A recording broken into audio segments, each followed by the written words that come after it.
and we'll keep moving forward in order to see what else we find amazing in this area. As you can just saw, you have to get close to the rock in order to see all these little guys living down there. This beautiful fauna of the benthos of the area.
Can we zoom in there for a while?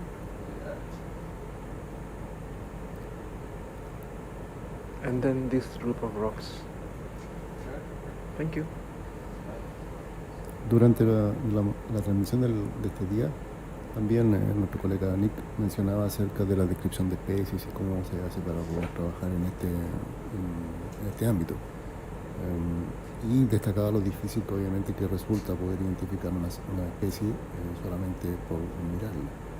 Acá no es posible tener una persona que pueda saber todo acerca de todo. No sé si están los especialistas en distintos grupos. Sin embargo, hasta hace un tiempo atrás estaban nuestros maestros, que fueron nuestros maestros en algunos casos, que eran verdaderas enciclopedias caminando, con una gran cantidad de información respecto de la fauna y la flora de un determinado sector. Entonces, what is that? Ese es un isopo. Okay, so someone from the audience was asking for isopods, right? So here you have.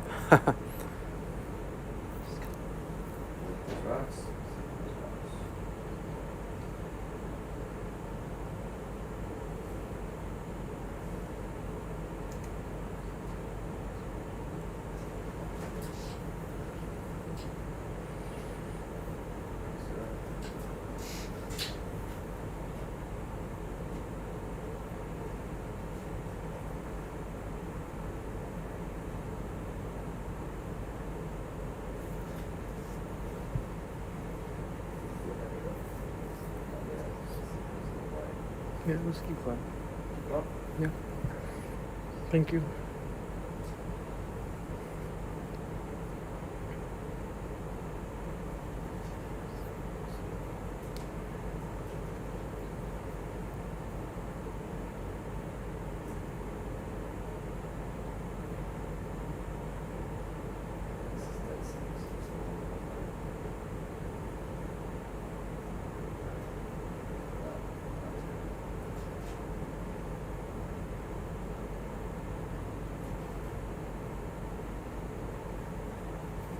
Could you zoom in there, please?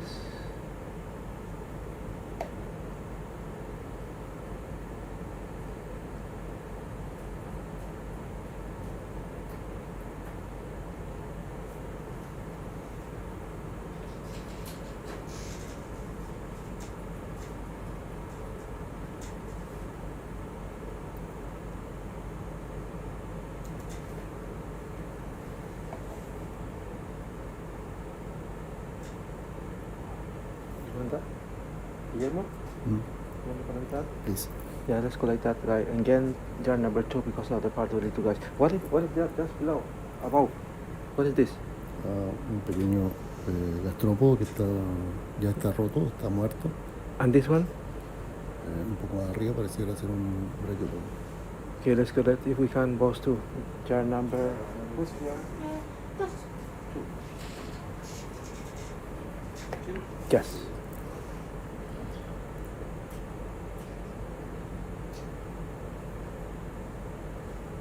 It looks like Guillermo, it looks like the biggest brachiopod we have seen. If it's a brachiopod, right? Ya. Sí, bastante, It's quite bastante big. grande el caso de ser un brachiopod. Ya. If it is a brachiopod, it could be again a new species. Ah, Let's see. Let's puede see. ser, claro, dependiendo de...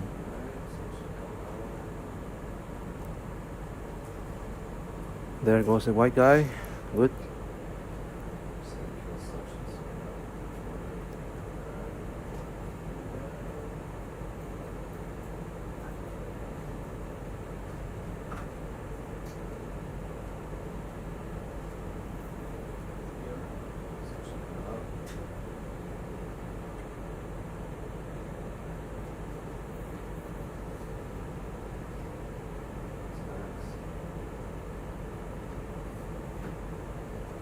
Oh, still there.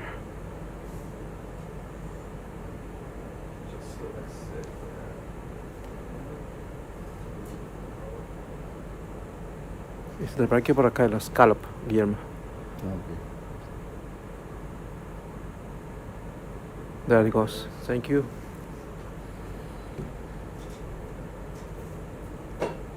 And would you expect to be a scallop in this at these depths? Es posible, yes. Hay algunas especies de scallop acá descritas. En agua profunda es un poco más raro, pero sí. Mm-hmm. También hay unos parientes de los sostienes que son de estas aguas profundas. No tengo un registro de tan profundo que corresponden a una de la familia Lini de una acesta. También por el nombre acesta patagónica, primeramente fue encontrada en el extremo sur de Chile. So, Guillermo, you're saying that if it is a scallop or a relative, it would be a little bit surprising to find in this depth.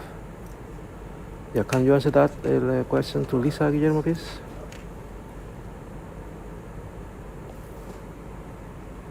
Yeah. Lisa's asking, are those different from the scallop that swim, or can those swimming ones also anchor to staff too? Es un pariente de los scallop, ¿no? Y su característica es que vive adherida a las rocas. No tiene esa movilidad que tienen los otros animales. Yeah, Guillermo said it's a relative to the scallops, so it doesn't move, it anchors to its rocky substrate.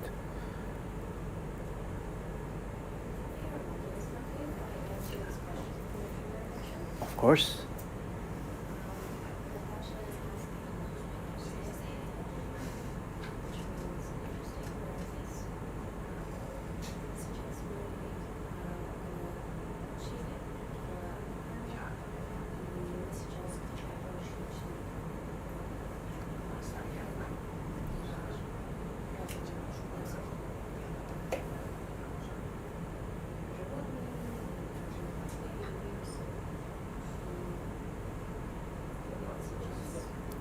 Octopus.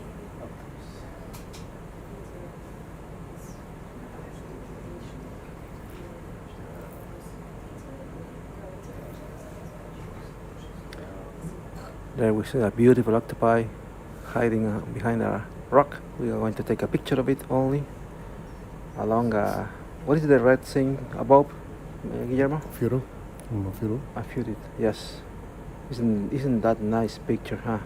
Wow. Surreal.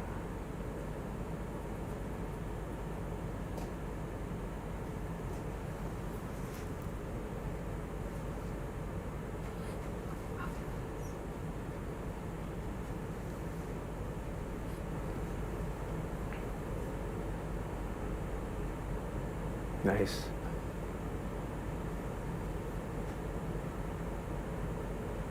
Don't you like this kind of expedition where you find surprise after surprise after surprise? It's amazing. And in real time. Live. Hay un grupo de octopus de agua profunda, de los cuales se están estudiando algunas especies y requiere de una revisión del grupo para poder establecer qué especies son las que existen aquí. You must say that there is now an ongoing research on deep sea octopi and try to figure out how they relate to or more common known species that are in shallower waters. To establish the phylogenetical relationship between those type of organisms.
Yeah, you're right, Levin.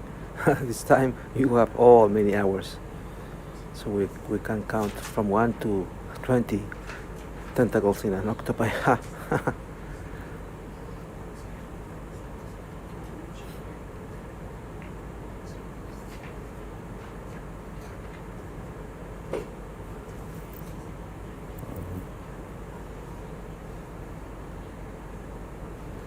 Could we zoom in there? Caracol.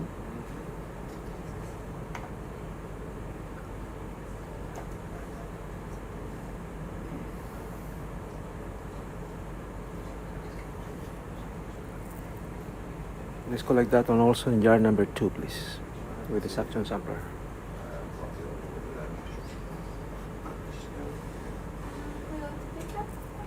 Jar number 2. Oh, it moved. So it probably did jump. It fell down with just the current.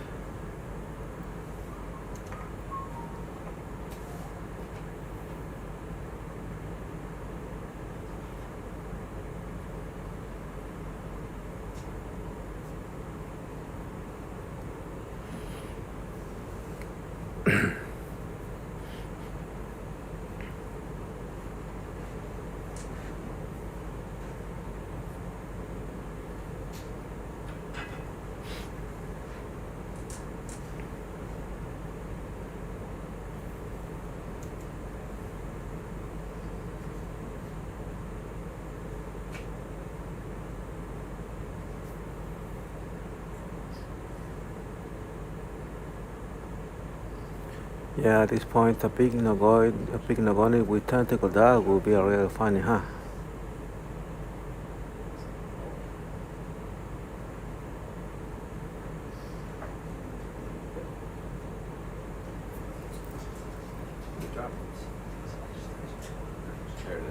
There it is.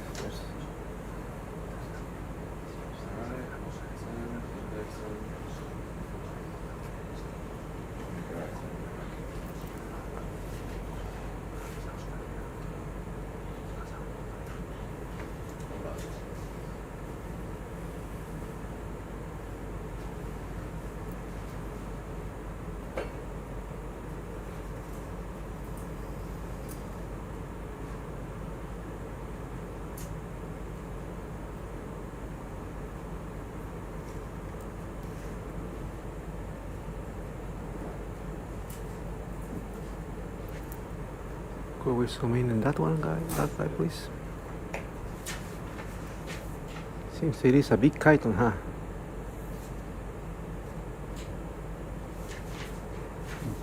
Yeah, let's grab that one. The suction sampler to jar number 3. Keep going. Yeah, or this one. This one. Nick, look at me. Nick.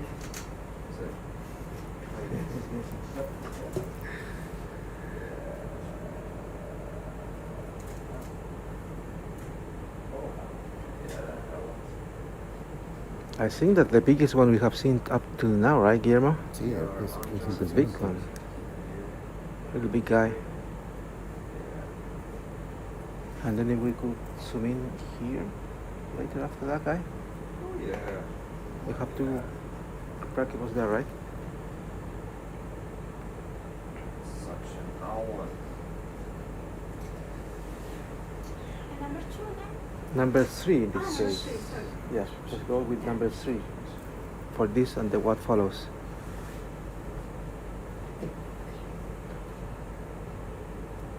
Come on, little chiton, come with us.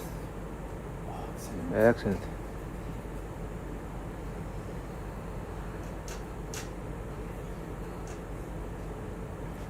And these two guys here.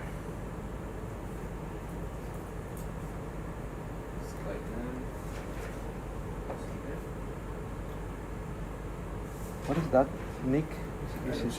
Is or Guillermo is it's not a brachipod, right? No, it's not. You look at one of those foraminiferous as well. Okay. Leaf-like structure. Yeah. No worries. So, yeah. Keep going. Alright, continuing on. All right.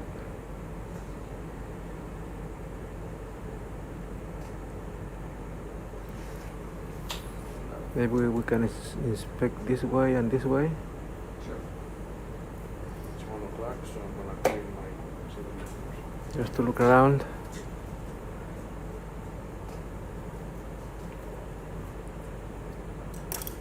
On the flat area, I would like to take 2 cores, just anywhere. Okay. Anywhere here. It doesn't really matter a specific point. As long Okay. as the core can go It's in. possible to take this? It's 1 o'clock, so I don't want to Guillermo, wait. point it. Point it here. Point it here. No, we got something for it. Where's you want? Could we? Yeah, zoom there.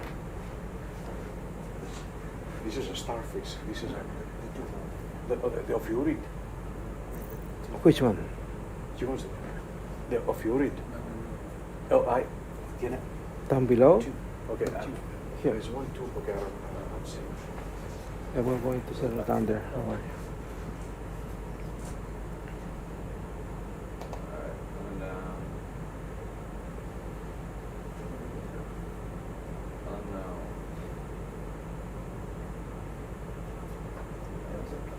Yeah, I think Which one? No? Was it below? I think it was a little bit just behind us. Can we go back? Yeah, a little bit. Please. Scooch on back. Mhm. That one? Yep. Okay. That one, it's Would it be possible to get that? How? Maybe a tube corn, Sabelli. Maybe with a core? Maybe too big for a core? You want this? Right here? Yes, in the base. This guy? Yeah, take it from the Yeah, base. Yeah, we could clip. Where do we go? ¿Dónde podemos poner ese Victoria? ¿Qué? ¿Perdón? ¿Dónde podemos poner este? Mira. ¿Cuál? Es más bien largo, mira. A lo mejor está en la biopos de las plantas. Sí, sí. En la 3B pone que hay papiloma. Ok. En la presa de la B dice que hay varias estrellas de mar.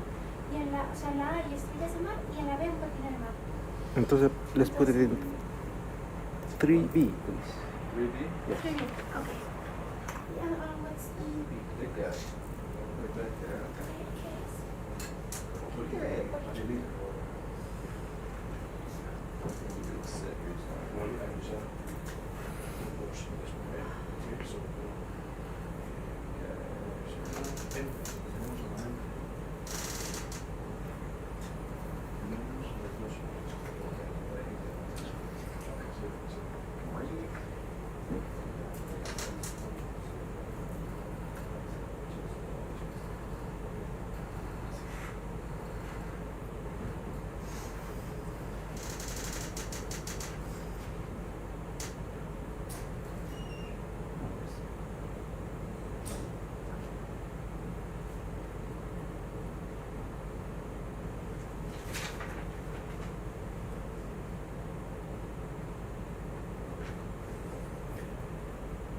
Yep, Lisa, you're right. It took us 5 hours to get down, but it will take us 7 hours to get up because we have to release the umbilical. That's correct.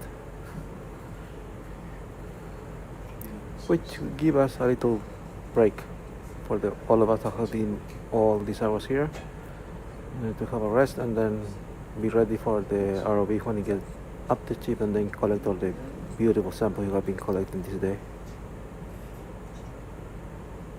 So again, here you have the type of association that you learn that they happen only when you see things in situ, right? The technology we have now.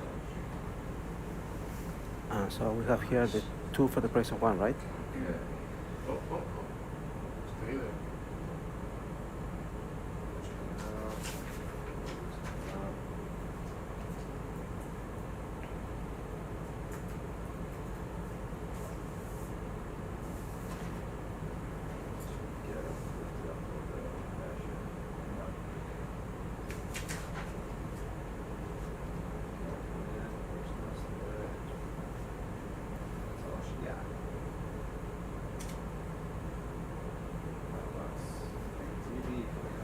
Stay there.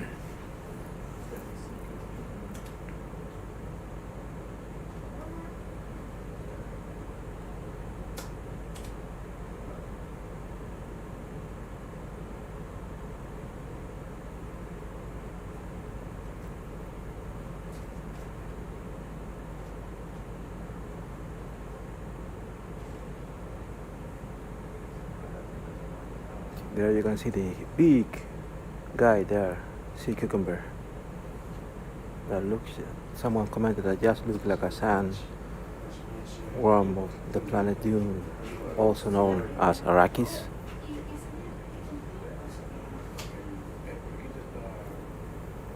So if you could take any core in any factory.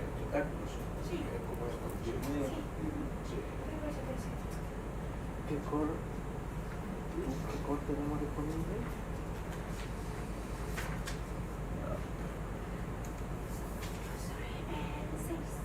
Okay. Nick. Yes. Core. Yes. I will take both here so I can. Any fix. flat area, yeah. Yeah. Oops, bye. 6 y 7. 6 and 7? Yes. Okay, 2 cores here, please, in any flat One areas. apart.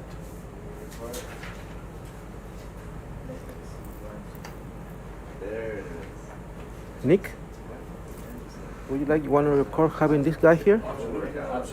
Okay, let's have one core. Let's have one core with this guy here, and then one core on this side. You want a core over the top of the infrared? Yeah, with one core with this guy here and one core here. 6 and 7, that will be. 6 and 7? Yes. Alright, I'll stick that over here. You need to starboard gather right there, Adam. What number, sir? 6 and 7.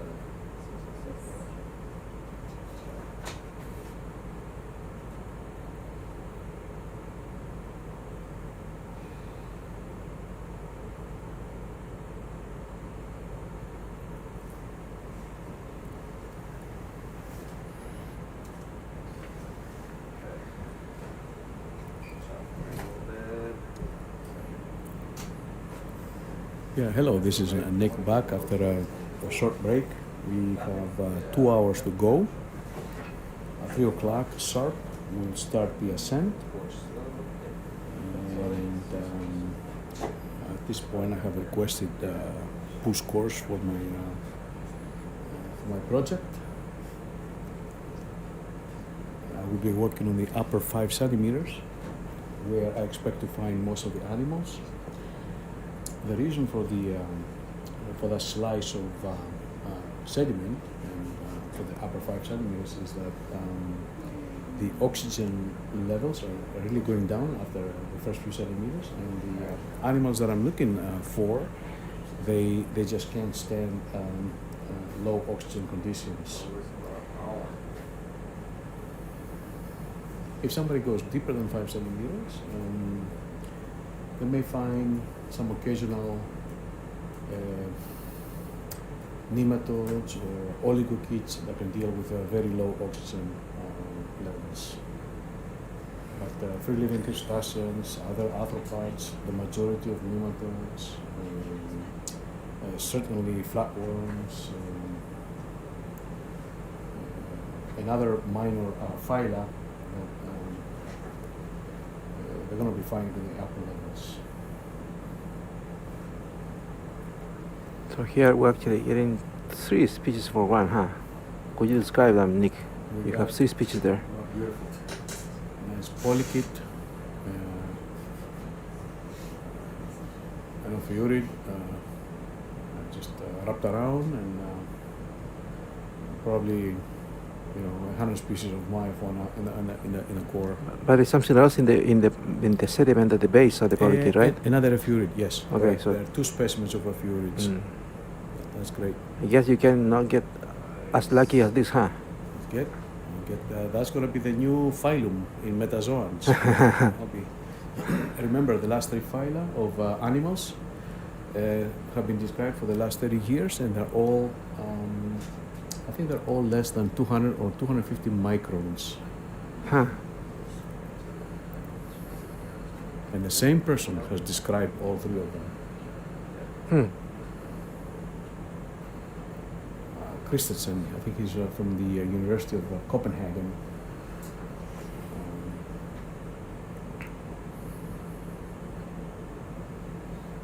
So Christensen might be very envy now, huh? I think he's envious yes, as you can be. He's extremely good.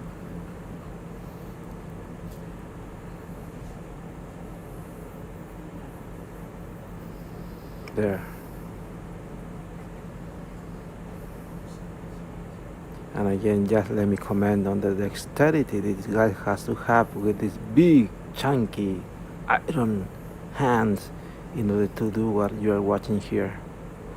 It's not easy at all to do that.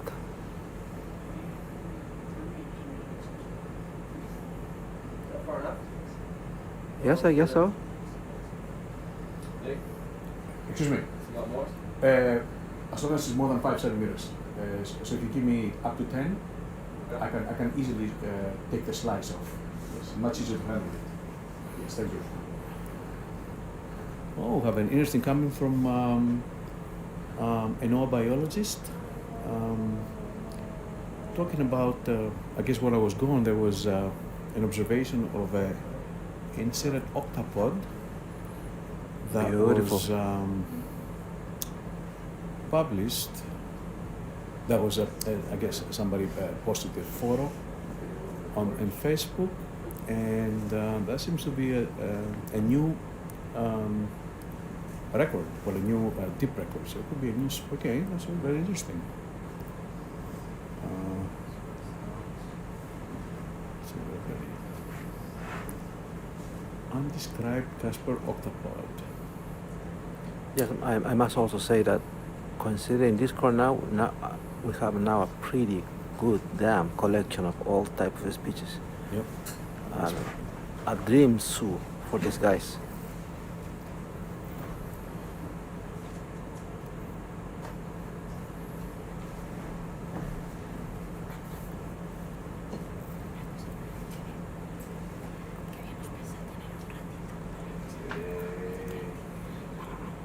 And number 7? 1 meter apart, or within the reach of the arm, of course. Yes. 1 meter apart? Yes. Okay.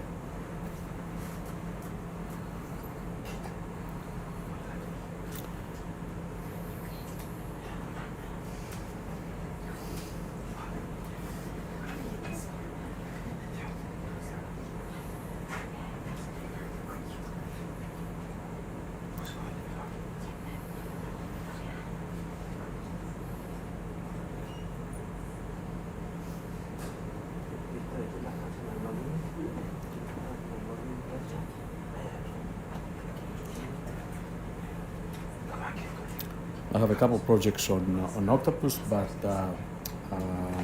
these projects have to do with a common octopus, Octopus vulgaris, that most of us know. It's widely distributed in many seas. At least that's what we believed. It's very difficult to morphologically tell apart most octopi, and people have been finding now that we have lumped so many species under the name of Octopus vulgaris. We applied, we had samples from the Mediterranean, Spain, and the Caribbean, and we used public sequences from GenBank to compare the different instances of Octopus vulgaris, and I think there's at least 4 or 5 species, or even more, under that name. That question is still under interrogation from different groups of people, because it's such a popular animal to work with, and so we expect that the Octopus vulgaris will eventually broken down to regional species, very closely related, of course, but they're divergent enough to get their own, to be raised to the species level. So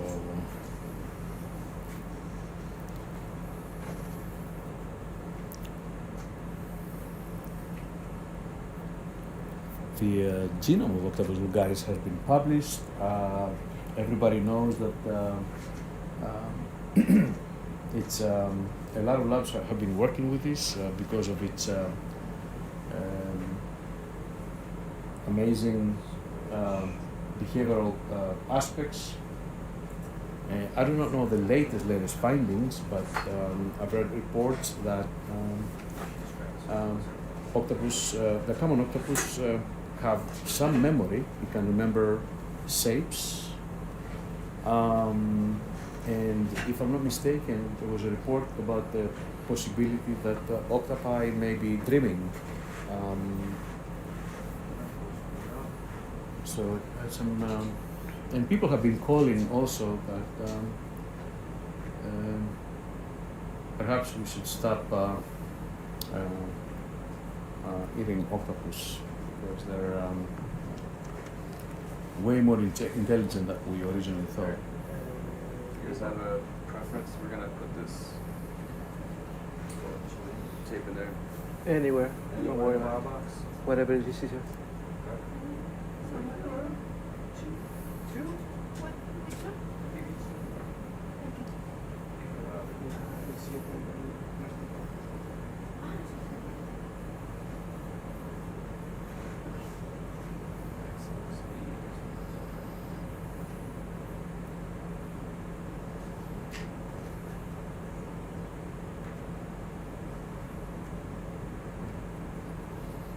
I can share with you one of my interactions with the Pacific octopus. I did my master's at the University of Alaska Fairbanks, and I was at the fisheries department in Juneau for 3 years. So obviously, I was doing a lot of outdoor activities, including diving. So it was amazing for me to be diving in these colder waters. And one night, during one night dive, I was just cruising along, very shallow, maybe 40 feet, and then I see this huge red octopus. This is the Pacific octopus, and it was definitely longer than me. I mean, it was definitely longer than me. The head, its head was bigger than mine. So we just, I was very calm. I didn't react hastily. So I pretty much stay in the benthos, a meter apart from the octopus, just looking at it. And he was looking at me. I think I eventually got bored looking at me, and it took off. But it was, I'm not gonna say it was, there was a connection there, but at least we just stared at each other. That's all I'm gonna say, for a couple minutes. So that was very interesting. That's the only time I had an interaction with an octopus.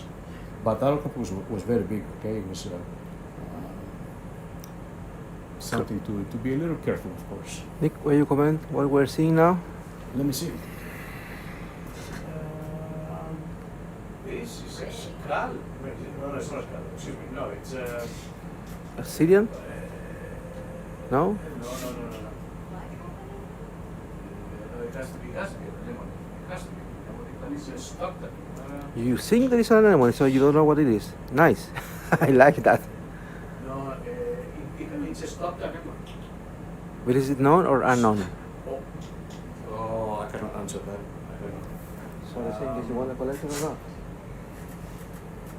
Let me ask if the museum people want it. Okay.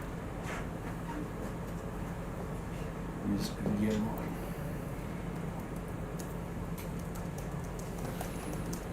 It is beautiful, the colors, huh? Absolutely. Yeah, it looks like a pinto stripe anemone, anemone, huh? Yeah. Venom. So okay, Venus trap anemone. So it can the polyp closes. The polyp closes and traps zooplankton or other organisms. But let me confirm. SIP concur. If you so for the museum, we would like to take a core, but I just don't see I how. was thinking we're going to include- get that into the core, yes. How would you suggest we could catch that?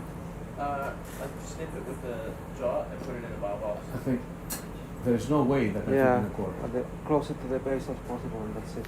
It probably would have to go in The biggest one, biobox huh? 3. Yeah? Is that okay? Okay. Biobox. 3B maybe? Okay. Thank you. It's a Nidaria. See anemone, yeah.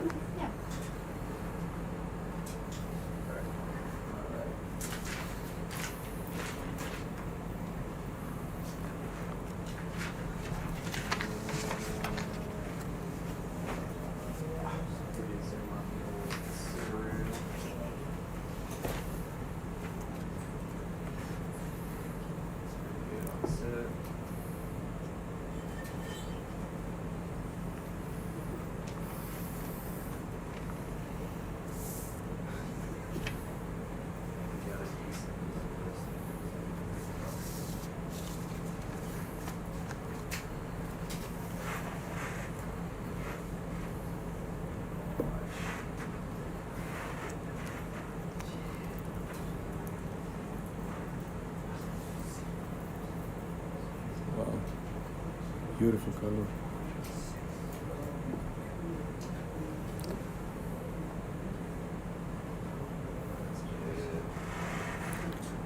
Hi again, this is Wow. Oscar Arcilla, and we recovered another sample of organics. Nick, you can repeat what it is? It's a sea anemone, and apparently it works like a fly trap. Like the whole polyp will enclose the prey. I don't know the speed of how the speed is closing. Oh, finally, it's right there. But what you see is the end movement of enclosing the prey. So it forms like a ball, like this, like a Venus flytrap. Okay, hot trap by water or any organism that pass for over there? I would think it would be epibenthic zooplankton, things like arthropods should be able to get out. Now, I do not know how sticky are the tentacles, because if the tentacles are sticky, they can catch bigger zooplankton. I don't know. I'll let you know in 9 hours how sticky they are. Yes.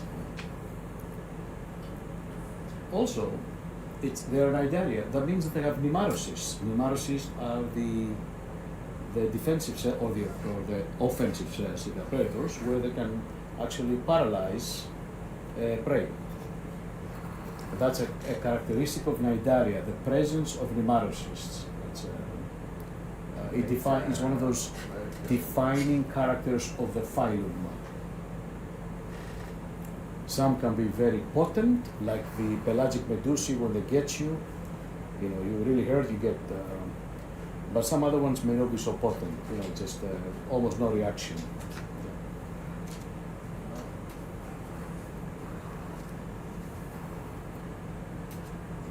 I think there's a famous case in Palau where there are those kind of a semi-enclosed areas, and there's just where the medusae there have much more reduced cnidocytes than medusae outside. So there's I don't remember the story very well, but the presence and the density of nematocysts could be environmentally induced.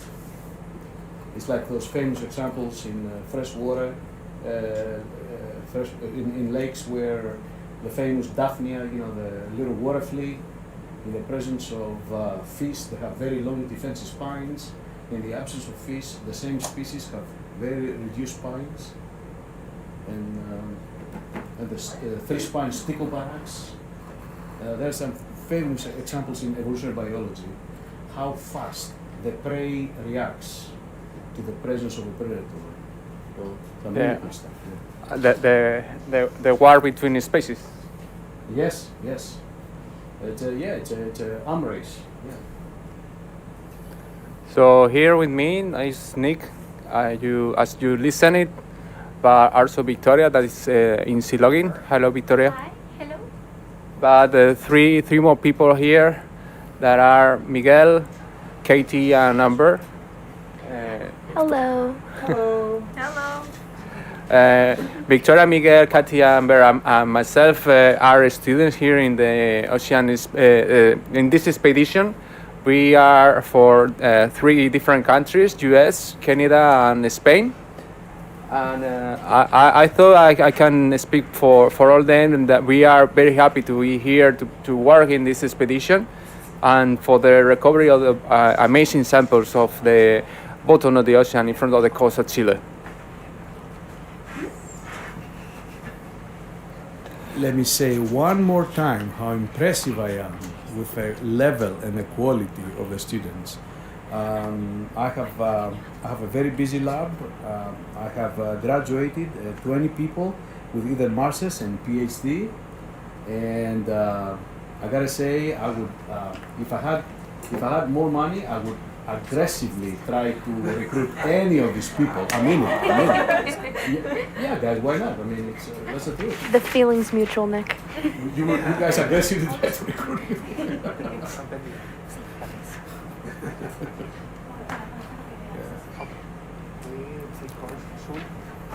I will see you when we have time with area here. Thank you, Nick, for your work. Are very kind.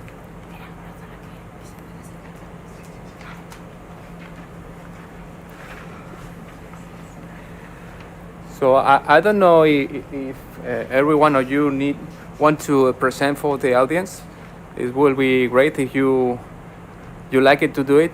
So Katie, Amber, Victoria, or Miguel, if you can present you and what are you doing, not only here in the ship, but also when in your labs. I thought this will be great for the audience. Hello, I am Miguel Arribas. I'm a microbiologist currently working in the Spanish Center for Astrobiology, just like my colleagues Oscar and Victoria. I'm currently, my PhD is not so much related with marine biology. I am mostly focusing on the chemical degradation of different biomarkers in planetary surfaces, so not really related to this. But my experience in microbiology is what has basically sent me here, because I'm basically going to do several different microbiological studies on the sediments, mostly focused on the transcriptomics of the sediments, which is the basically studies what the cells are doing at a specific moment, and that's mainly what I'm going to do. Thank you so much.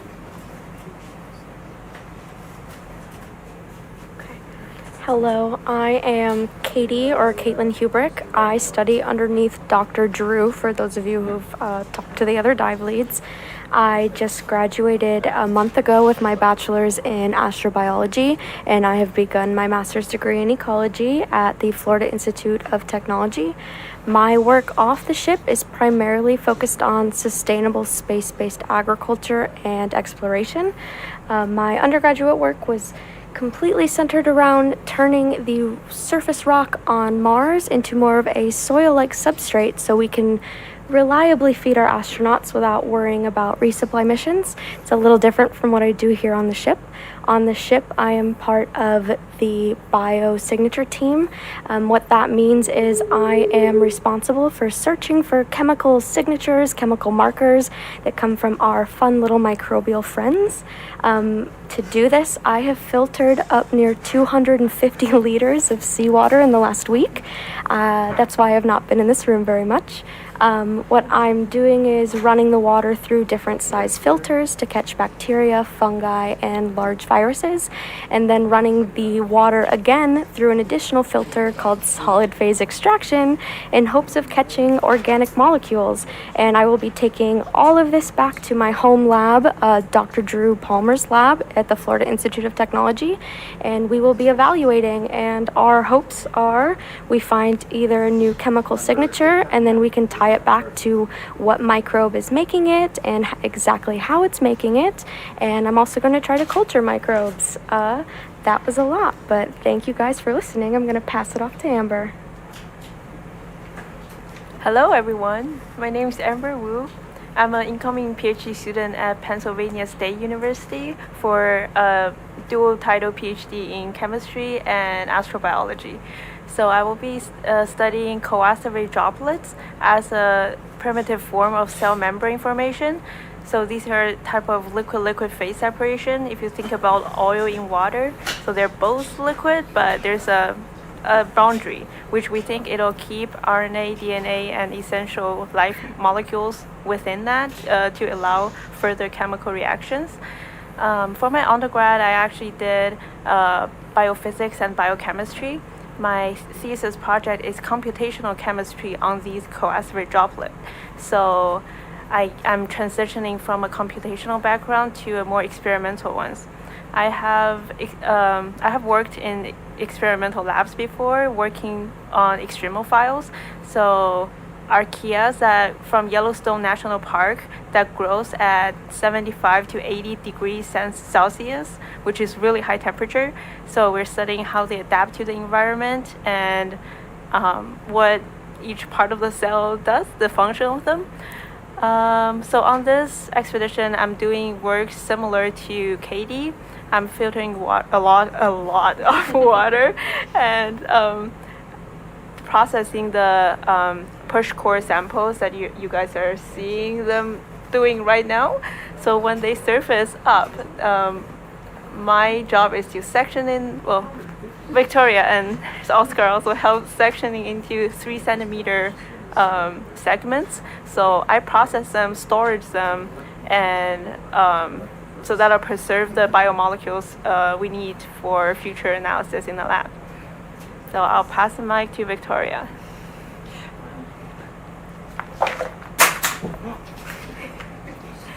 Maybe it's better if you talk. Hi everyone. Well, I've been talking a lot lately, and I've been in this room a lot of time actually.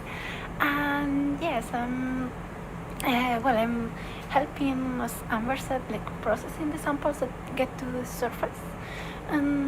Because, well, as I've been explaining, like when I've been sea logging, there's a lot of work behind. It's not only just the immersion. We have to process all of this, and so yes. And I am biologist, and I'm working in plant biology. So it's also like my field of research is very, very far away from these expedition goals, but I'm learning a lot, and for me it's been like a great opportunity to learn new things and also to get to know wonderful people. And finally, the last one, me, the older all of that, and also a student of my PhD. I'm a bachelor and master degree in the University of Salamanca in Spain, and before working in Astrobiology Center where I'm doing my PhD, I've been working in a laboratory in Cáceres in Spain, and later I passed several years here in Chile exploring the highlands where it's located, the several salars. In my return to Spain, I start my PhD for the Universidad Complutense de Madrid and center in the Australian Center as Miguel.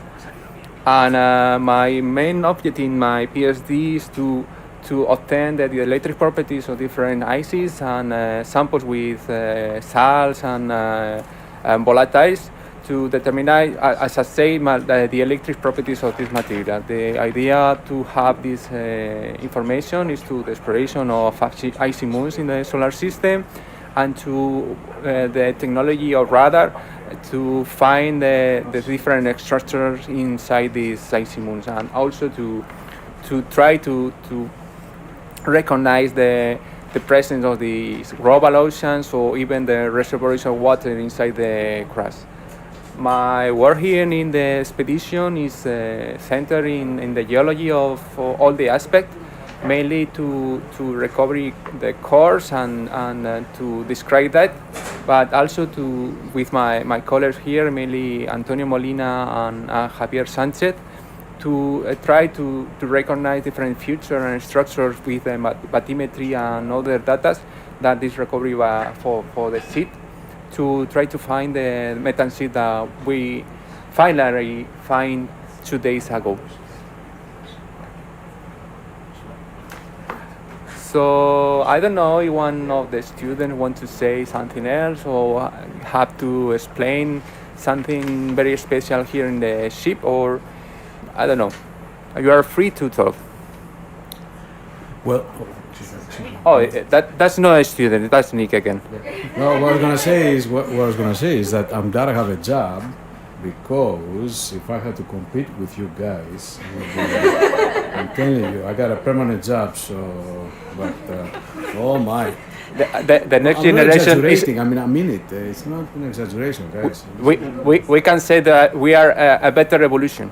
Yeah, it's yeah. I was good in my time, but like that, oof. I wanted to clarify that there's no evolutionary pressure on humanity right now, and we are not more evolved than That's your opinion. Like the ancestral condition. Yeah, as you can see, there are several researchers here and different backgrounds, and it's very interesting to have all these maybe competition or maybe the possibility to share our knowledge in different topics and researchers. I thought this is great, fantastic.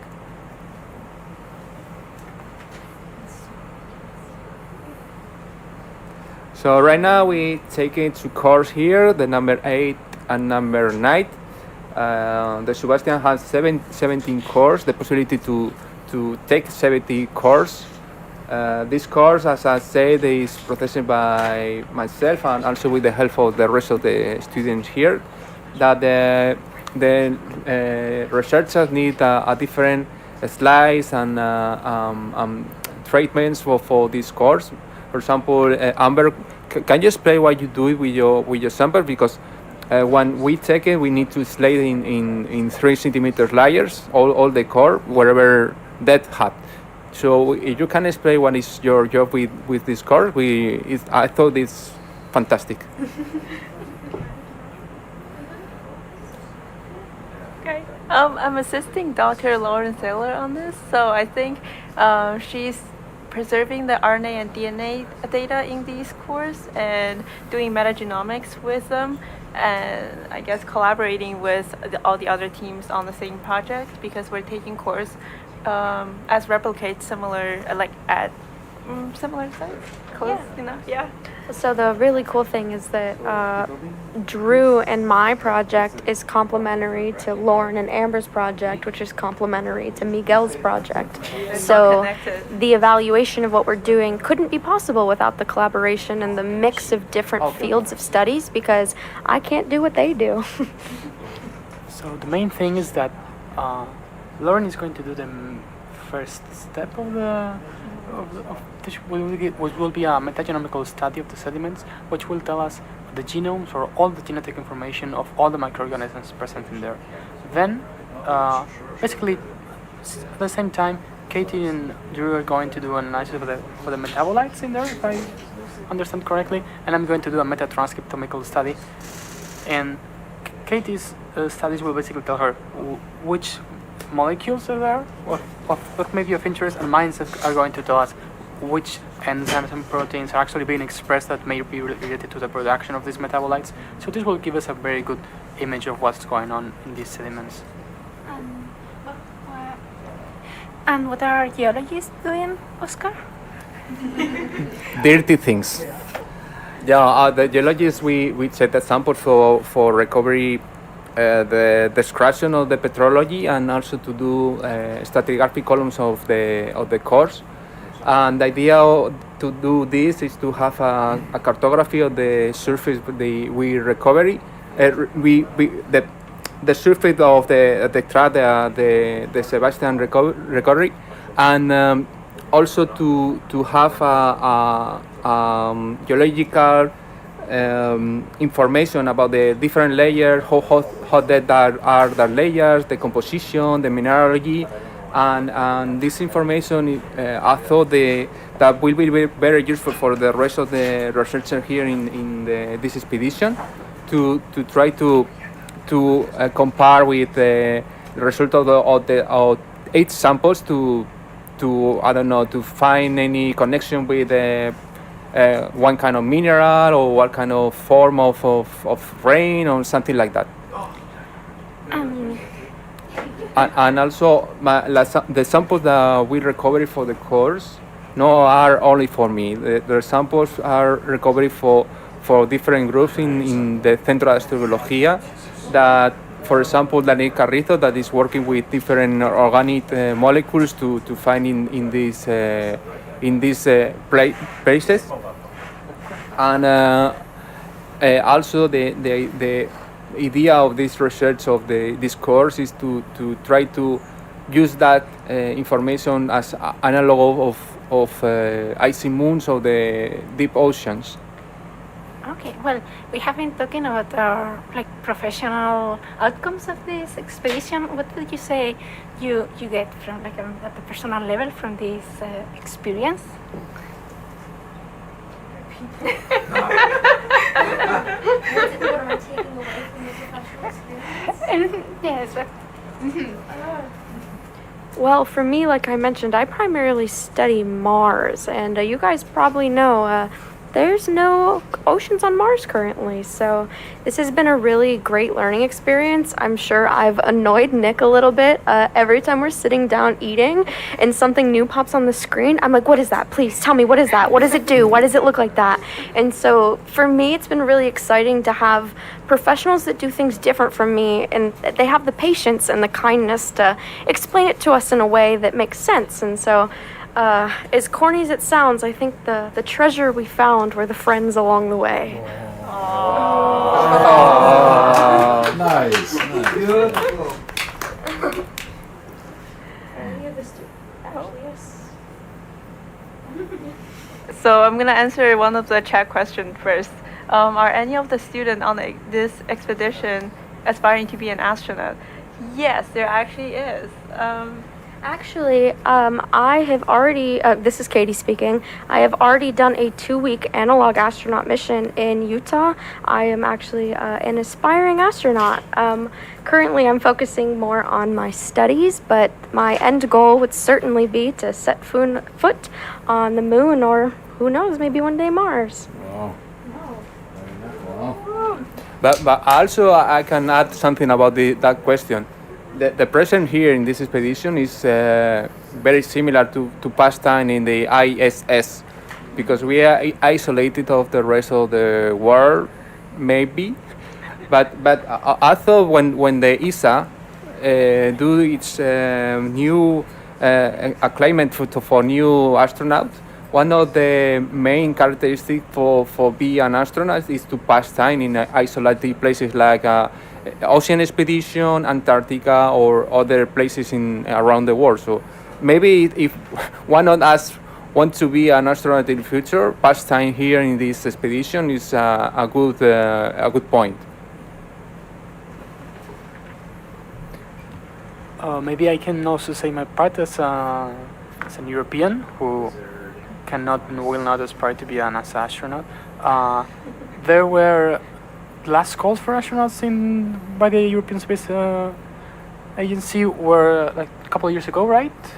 For ESA, yeah. Yeah, and they got 2 Spanish astronauts, so that's nice. And the next ones I think aren't expected to be for another like 8 years or so. If I'm the option to have that job are very, very few. Not only for the characteristic of the job and the selection, also for the time between calls for this job. Yeah. Luckily, I'm pretty young, so by the next call, I should be in a pretty good spot. Well, Miguel has his birthday here in the ship. He said he had 26, but everything in here in this is think that he had actually 62 years old. So no.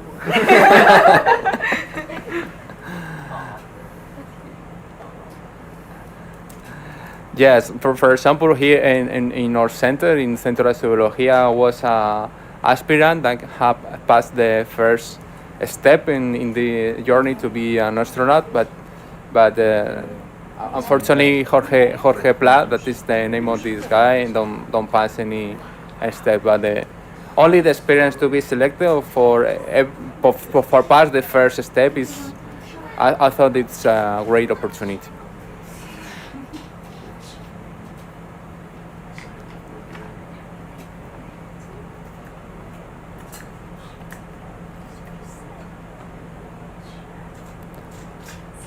We have a jellyfish.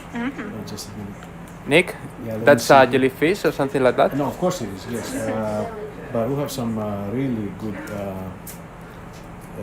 people in the chat. Let me just check something.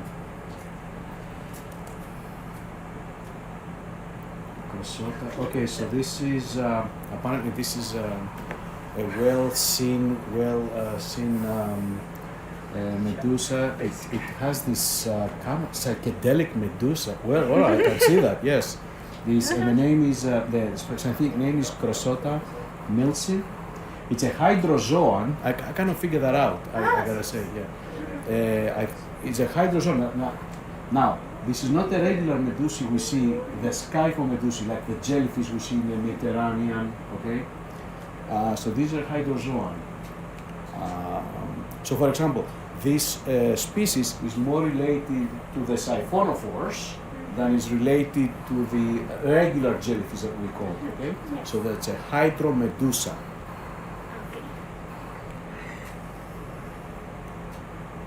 And they're bioluminescent. And I guess we can we turn off the lights? Is it? Well, let's okay. Let's look at it.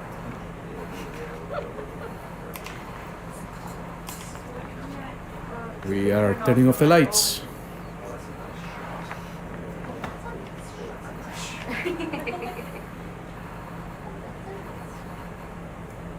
Okay. Let's see. We turn off the lights, guys.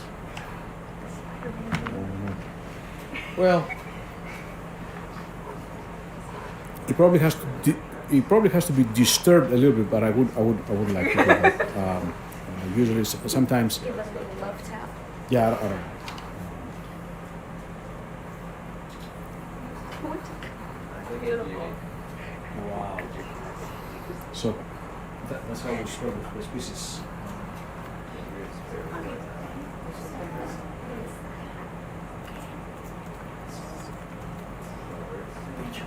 Very beautiful. No, this.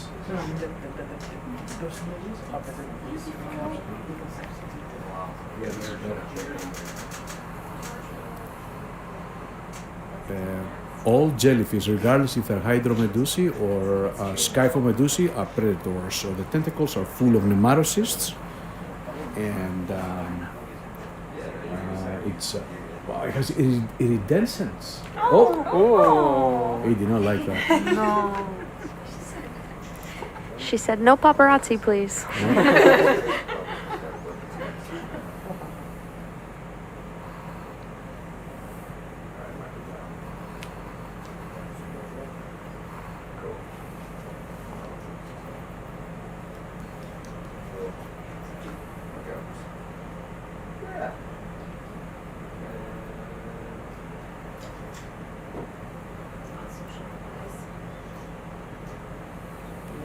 So we are start moving again in this dive of the SuBastian. We are talking from the Falcor 2, the oceanic ship for the Smithsonian Institute. Miguel also is labor as a scientific. Is a very passionate. I thought that this morning you say me that you saw 50 new species of birds in this trip. It's possible that you said that. Yeah, that's technically true, and that's a pretty low amount actually for a new continent. If you like birding, don't come to Antofagasta. There's like 3 birds.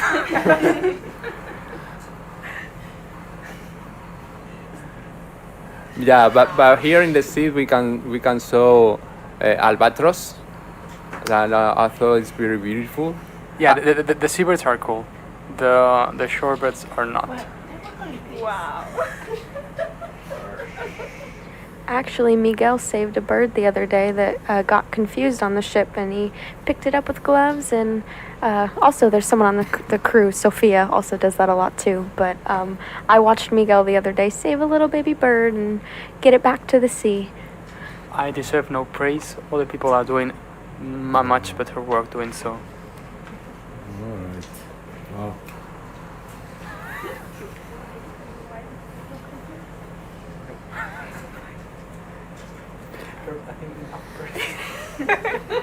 No more bird, Miguel. You should give yourself all the credit. You're doing great. Thank you. That's Sophia. That's part of the ship. A community group of Smithsonian Institute. Yeah.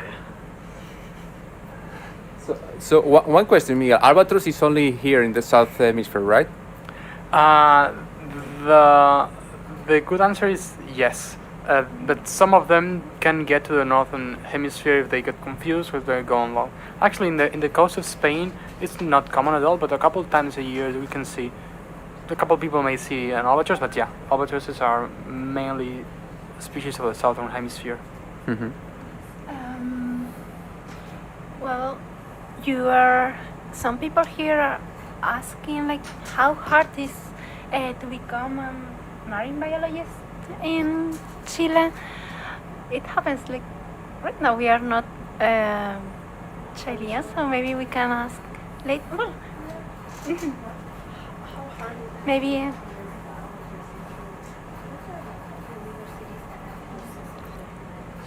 you want to answer? Okay.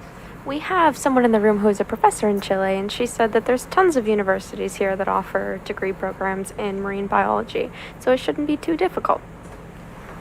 Yeah, if Chile has anything, it's sea, so it might be one of the better places. Yes.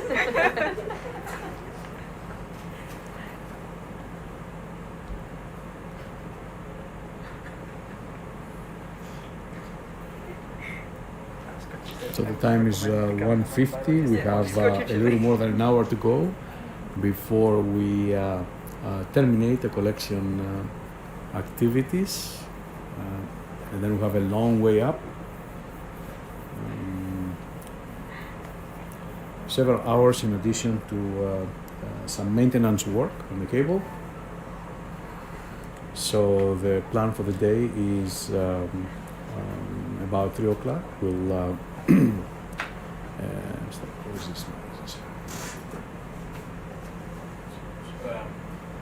3 o'clock we start the collections, and then 10 o'clock p.m. about we are expecting SuBastian up on the deck, and where everybody will be waiting for their samples.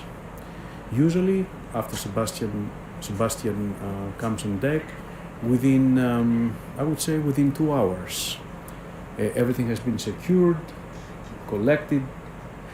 Some of the processing can still go on for a while, but within 2 hours, everything is in most places has been cleaned. Even less, Nick. Even less? Yeah, I thought that okay. I would to tell something here in the ship. When the ROV recovery to the ship is a little messy because we want to recollect our samples. The first day is the worst day for everything because it's new. We are confused. We need to take your samples and all is a little complicated. But from the second day, everything is like a oil wheel, all go very, very quickly. And I thought that maybe less of an hour we can collect all the samples, slide the cores, start to work in the labs, and the ROV is ready to the people that are working here, to the technician and engineers to prepare for the next dive. And the people here, the 5 students that are here, I thought that we do a great job doing that. We work very hard to prepare the samples, to take it for every researcher and to try to do the best that we have.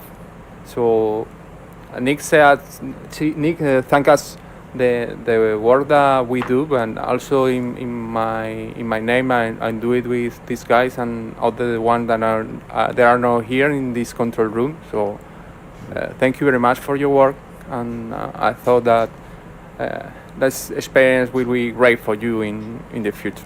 Yeah, let me tell you something, Oscar. At the stage of my career, I only do what I truly enjoy, and I can afford that. Okay, so I'm here because I really like the stuff. I volunteer to be here. I don't need to be here, Yeah. Well, we have talked, like Katie told us, she wants to be an astronaut. Amber, Miguel, Oscar, what do you want to be? Like, how do you say, like, in the future? I would like to be an astronaut. Be an astronaut was my dream when I was a child. My first when I was child and asked me what you want to be when you are older, I say astronaut. Later geologist, okay, and it's not the same, but when I know that being a geologist you can explore the space, for me was like, oh my, it's a wall open space for me to try to do whatever I want to do all my life. So right now I comply my dream to be a geologist, to explore the space and to improve the exploration and okay, this is something sentimental for me, but every day that I go to work to the Centro de Astrobiología, for me it's like a dream, because it's something very special for me to work there with all the researchers, even Miguel, and even Miguel. But we have a lot of good professionals there that work very hard to the exploration of the space, and also in the ship there are other ones, that's Antonio Molina, Javier Sánchez, Del Carrizo, Maribel, Armando too, that work very hard to improve in its fields, but also to improve the exploration in the space. So I don't know if the other ones want to say something. Well, I've been doing Origins of Life research for the past 3 years, but I was gonna become a medical doctor, and I found this field more interesting because it combines biology, physics, chemistry, geology, astrophysics, astronomy, all the areas that I love that I didn't know you could put them into one field. So when I discovered astrobiology, I'm like, yeah, this is what I want to do. So I'm still relatively early in my career, So I would like to keep my options open and just explore the field as much as I can and learn from these amazing people. Excellent. So I have generally had a quite broad idea of what I want to do. I generally have my next 4 years so planned. So now I'm going to finish my PhD next 2 years, and I'm going to do a couple of years of a postdoc outside of Europe, most likely. And then who knows? Maybe I will continue doing science. Maybe I will open a plant shop in Germany. I do not have any idea. Yeah, we are in the Atacama Desert. To answer, I think that's a question. In the coast of the Atacama Desert, close to Antofagasta. I think there was a question in Russian for some reason.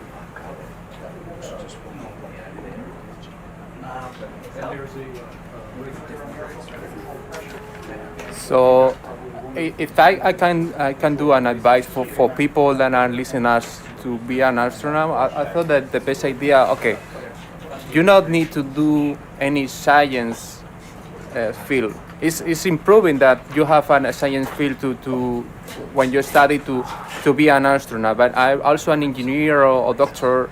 It could be a good idea to do that. But I thought that the two new Spanish astronauts said that they only need to be constant, love what you do, and try to learn everything about other fields. You could be a geologist like me, okay? But you need to learn about biology, physics, mathematics, chemists, something of engineer to improve your life in your fields. But also, you want to be an astronaut or to be a better professional. I thought that you need more you have more knowledge. It will be a great advice in your life.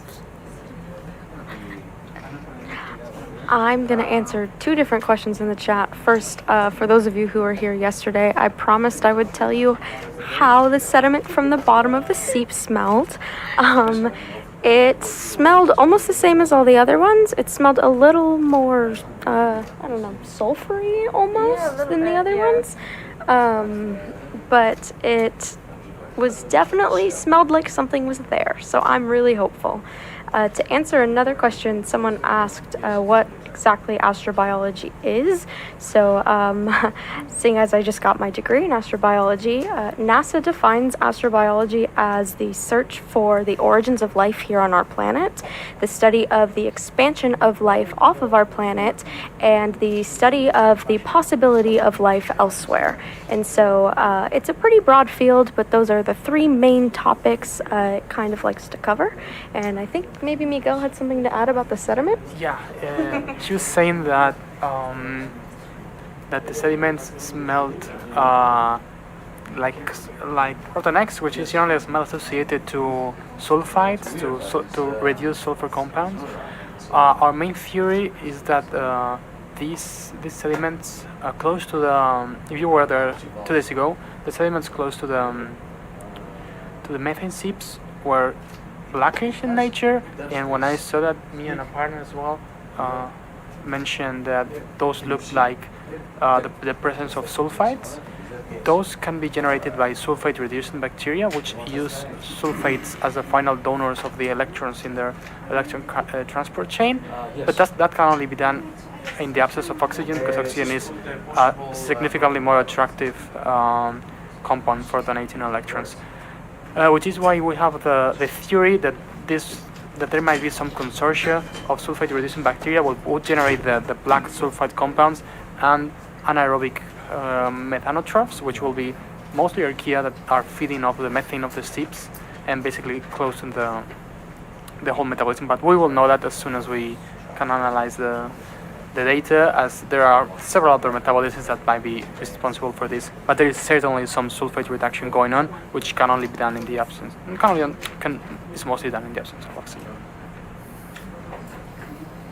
But thank you so much. Absolutely. Thank you. Victoria laughed of me when I check the samples and smell it. And I don't know, you can tell something about the smell of the, who is in English? Sediments? Core? Olor? Smell, Yeah, what is the smell of the sediments? Because it's, you can see it, but other thing is the smell. Because, for example, when we recover the sample for the methane ships, the smell is completely different for all the cores. I don't know, you feel it? Okay, so I took after my father, and I have a very bad sense of smell. But I can smell it to some degree. Most of the non-methane sip sediments we have been collected, no, we did not taste it yet. Most of the sediments we collected had mostly mild odors, maybe what you would expect from any watery sediment. Nothing too attractive.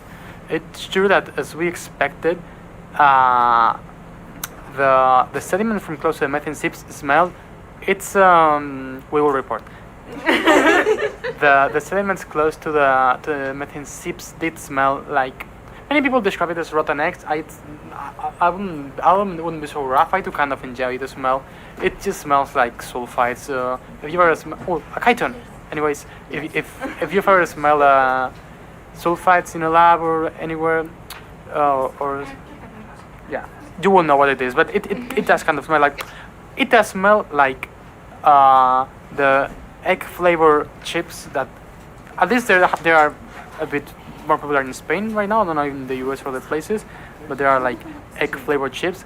Those smell exactly like these sediments, and those were generated by the reduction of sulfates in the area. That's 100% the case. I think they may be answering some other questions right now. So I'll say something about the sediment smell. So from yesterday's sample, I processed quite a few cores. Well, I can only say about the cores I processed, but when it gets to about 18 to 21 centimeters deep, it really does not have much of a smell at all. I did a safe chemical whip instead of my nose didn't touch the sediment, but there's really no smell. Yeah. The higher up, the stronger the smell. So for me, the smell was more higher maybe because we released for that pieces of the core. The first remember that come is volcanic smoke. So I don't know if have any relationship with this methane seed, this kind of smell. And for me, it's the smell and the remember that I have when I take it off. Yeah, even though still the sediments, the methane seed sediments were quite smelly, but not as smelly as some deeply developed sulfate reducing sediments I have smelled. It was not overwhelming. I once left a tube for a while. I forgot about it, and lots of sulfate reducing bacteria grew there, and it stinged. So in this case, it was not that strong, but there was clearly some sulfate reduction going on.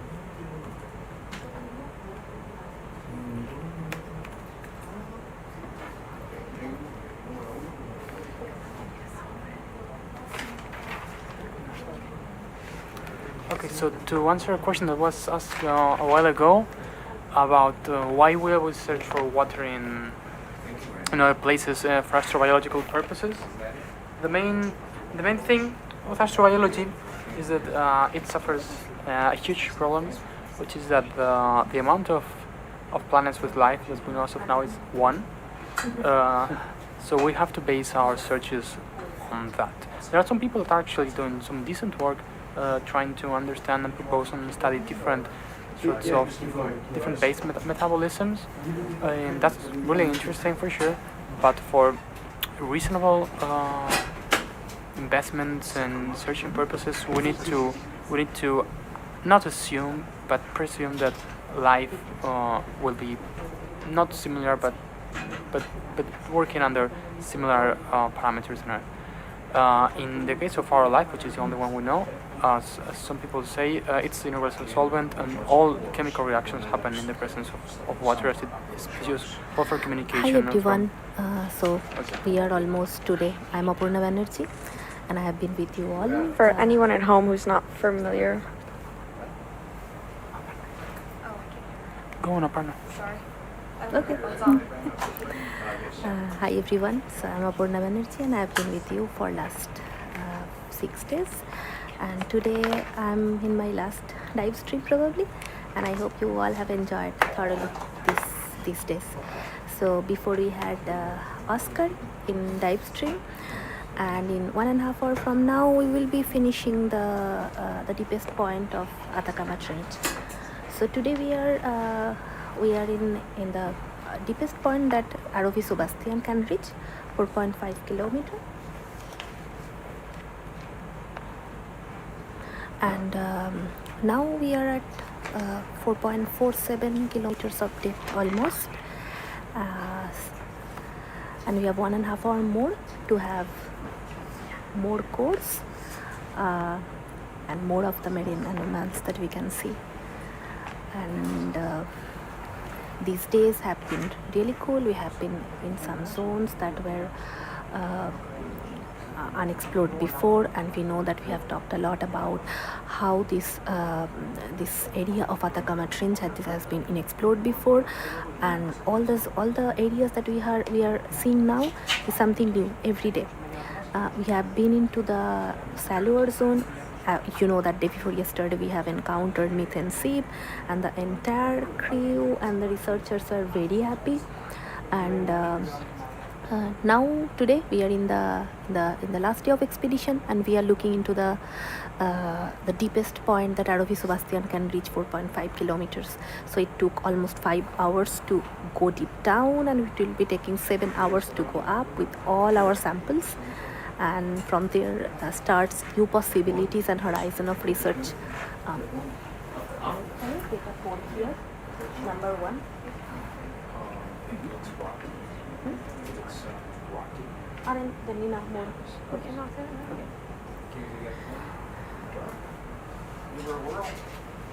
It was a brief indeed, one expedition, but in the brief 6 days we have been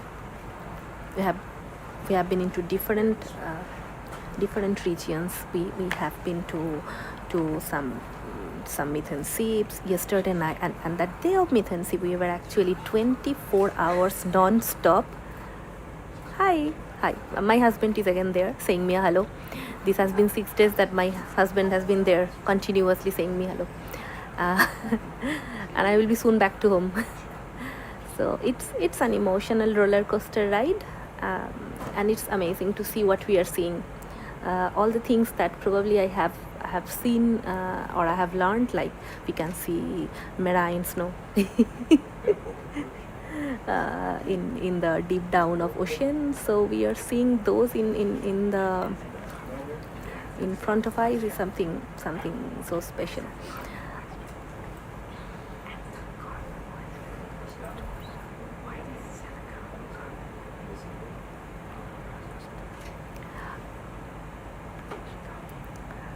Amber, if you want to say something, please say. I'm trying to answer one of the questions in the chat. So one of the reasons that carbon-based life is more likely and favored than silica-based life is because carbon is cosmically much more abundant, maybe 10 times I think. And also carbon-carbon bonds that allows the structure of life is a lot stronger than silica-based life. Silica bonds. there are many more reasons chemically that why carbon-based life is much more likely. So not that it's not possible to have silicon-based life, but from our knowledge, carbon-based life is the best form, best composition. Might be a little biased, but yeah. Yeah. Has a lot to do with star cycles. Yeah. As with everything, it's the n equals 1 problem. We only have one example, so it's very hard to imagine how to work this way. Okay. Aparna, are we getting your first score right now? Yes, yes. Okay, I will take a note. That's why we're studying the origins of life on Earth first, to understand ourselves better, our environment, and also our planet, so we can make informed predictions. Or how long does it usually take? Oh yeah. If it's identifying a new species, if we are thinking of microorganism, well, I'm a microbiologist, so it takes time. The first step is we are seeing according to the housekeeping genes or some ribosomal RNA genes that they have some similarities or not, and from there we go into whole genome sequencing. Then there are some steps of DNA hybridization, and there are some predetermined biochemical tests. So depending on how much availability of resources there in that particular laboratory or in that country, it can take up to a year maybe. So it depends upon how much facilities we are having in the current laboratory. I don't know. Okay, there's a question on the how long does it take usually to identify a new species or to make sure that you're working with a new species. Of course, it depends on many things. However, let's say a seasoned taxonomist, somebody that has a very good knowledge of a genus or a family, I believe within a few days they can figure out if they have a new species. But that's step one. Step two, which takes much longer, it's the professional preparation of the study that shows that this is a new species, and that can take months. Okay, depending on how different is the species. If you're gonna need to take holotypes from other museums, obviously here we're adding time. If you need to add DNA data, that usually does not take that much time.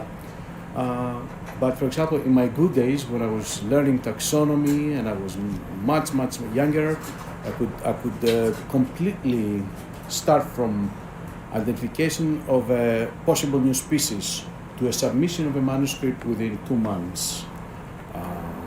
But it was, but I wouldn't consider myself a seasoned taxonomist at that point. But I had a huge amount of energy.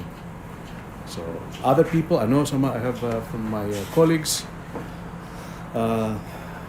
Depending on the severity or how important is the paper, I mean, it can vary, but it's not. It takes a dedicated amount of work, even for seasoned taxonomists.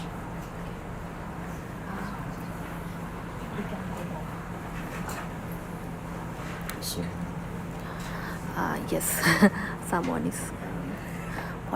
When the samples return to the mainland, I hope I can see them in the museum. Actually, it's true. We have in the team, in the Chilean team, actually, the collaboration with Universidad de Arturo Prat and the local museum in here. They have the collaborations, and it will be there, the animals that are collected for. It's a very important point that we do the outreach of science to the community, local community. So yes, a big part of whatever we are finding in deep down of the sea, it will be going to the local museum. There's a question about where most of the specimens we are collecting, which museum they're going, and I believe the full name of the museum, Armando, is I believe,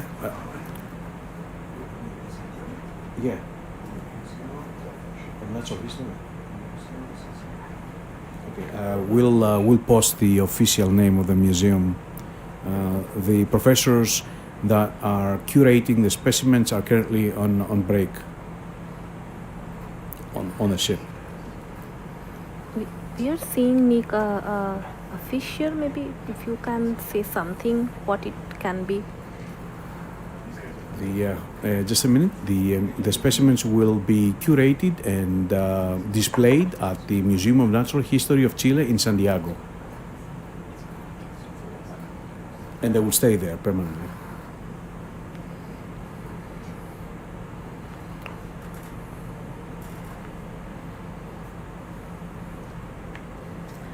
Someone is saying that have not seen those before. If you can give some glimpse about this species.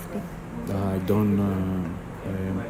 It seems to be a lizard fish. I don't know much about fish. It's a lizard fish. Yes, we have. I know the shallow water lizard fish. Okay, it's a lizard fish. Can we get 3 course here? Lizard fish.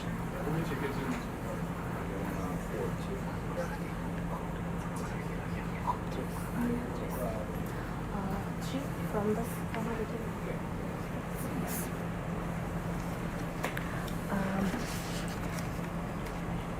we have 10, 11, 12.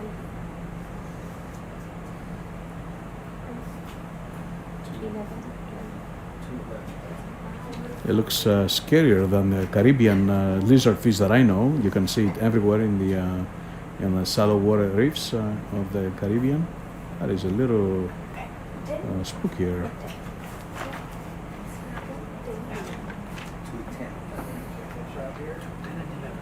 Look at those eyes, yeah.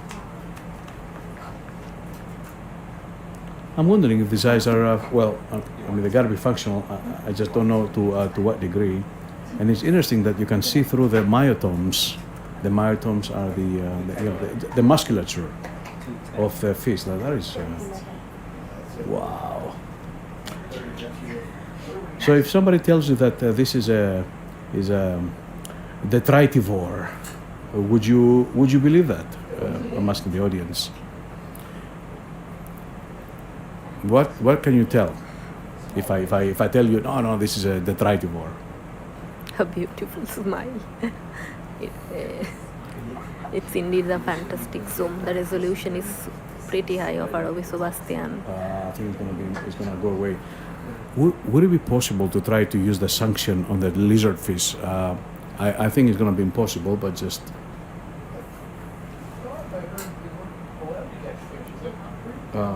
It's possible We're to not, have a suction. oh, I do not know. We're not. No. No, we're not allowed. No, forget it. We're not allowed. Just beautiful photos. So course? 2, 10, and 11, please. They're ambush predators. Correct. Ambush.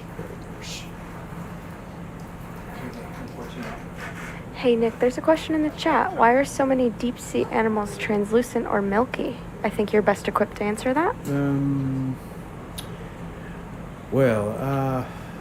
I don't know. I mean, that's a fair statement. It needs to be thorough.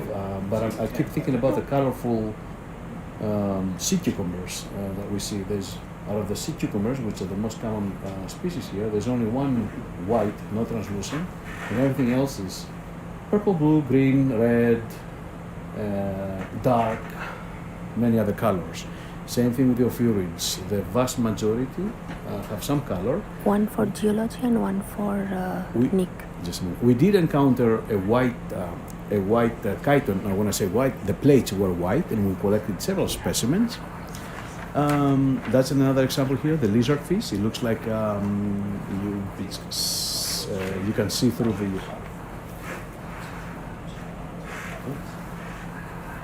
Yes, I mean, definitely it gives you the aura of a dinosaur, absolutely, or a marine dinosaur.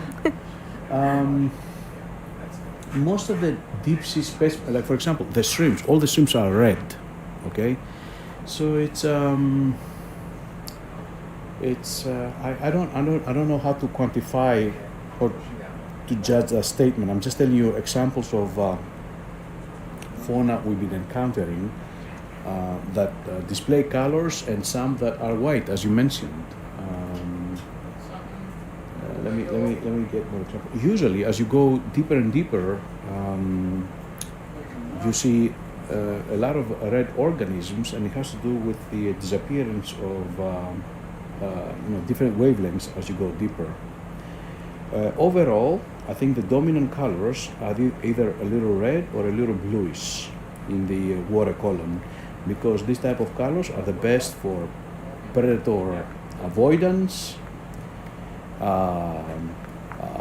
predator camouflage.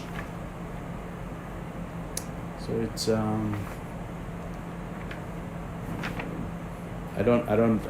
cannot give you a good solid answer.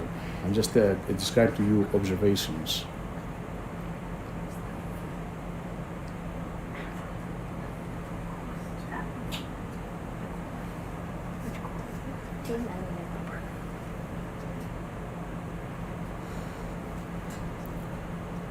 So we are now taking the course from this sediment course from this area for microbiological analysis, some geological study, and for the microfaunas.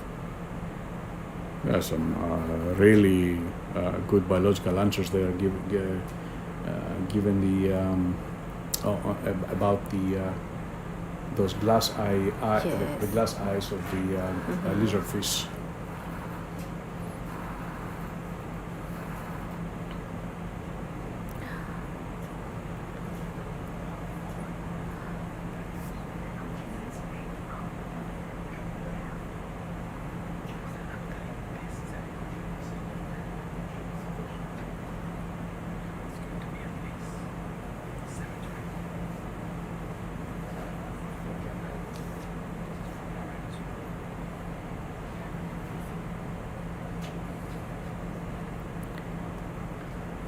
Nick, probably we have not found any whale remainings. No, in unfortunately, these days. no, haven't seen any. No.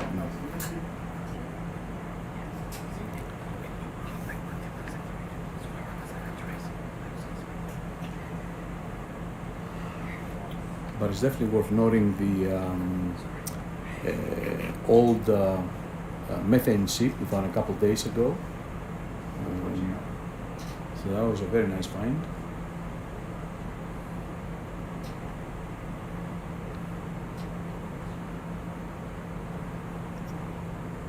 Just want to say something fun. I've been processing so many sediment samples that every time they take out a core, my brain just goes, oh, that's a 12 to 15 centimeter situation, because I need to label all the bags and tubes. You have something with PTSD? Yes. Are you happy to see these, or are you like, oh no, no? This is fine. This is fine. Every time you push a whole core, everyone's like, yay! I'm like, there's a lot of tubes. It's okay, this one isn't for her. I'm pretty sure that was for Aparna.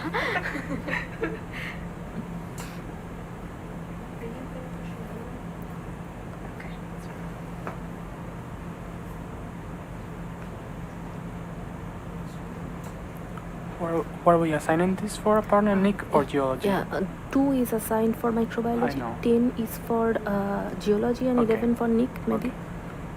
I believe that's. Do we have any more calls for cores?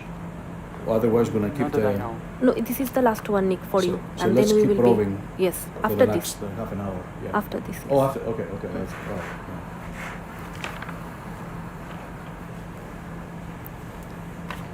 So we have half an hour of left.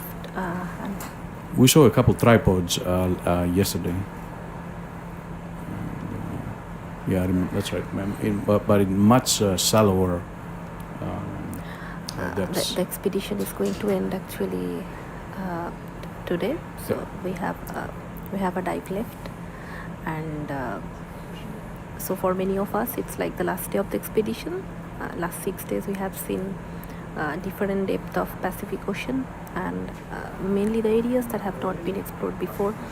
And the goal, as you know, of this expedition was to understand the living fossils in Atacama Trench, we have seen a lot of crinoids. We have seen both the crinoids that are mature and immature, brachiopods, and different sea animals that have not been reported before in this area. And also, you know, that we have found methane seeps, some of which are active, some not, and today we are in the deepest point. So we are in 4.5 kilometers deep of Atacama Trench, and of course, for the microbiological point of view, we are collecting the samples and we will be analyzing this. We have seen some nice microbiological mats also in this depth. The day of methane seep that were almost white, milky white in color with some nice threads. So I'll be saying bye from my side, and now the director of this project, Dr. Armando Asua from CSI Cinta, he will be taking the last hour, and we'll be discussing his point of view in this dive stream. So see you until the time we come again. Have a good day, everyone. Thank you so much. Oh, I appreciate that the last score is mine. That's for my lab, and that's at the deepest depth, 4,519, let's say 20. That's great. I hope the myofauna will be different, and hopefully for new species, and why not new genera.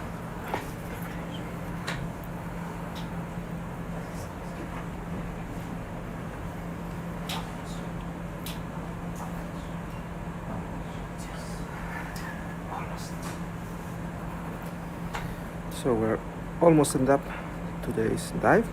It has been pretty successful. We have found everything we're looking for these ancient microorganisms that we knew from preliminary evidences that were here.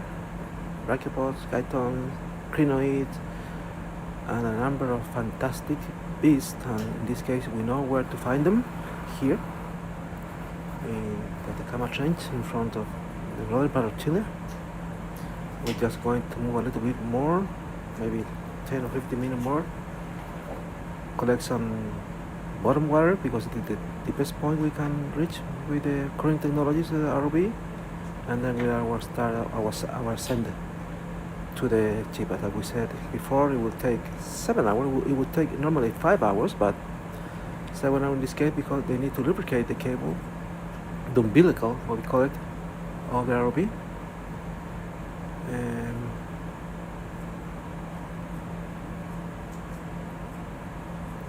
as I said, thank you for the congratulations. You have been very successful because we relied on a number of papers, 4 or 5 of them from the 1960s and on. So we were not actually sure what we would find there until we look for it, right? So we are all really happy here to fulfill all of the project proposal objectives.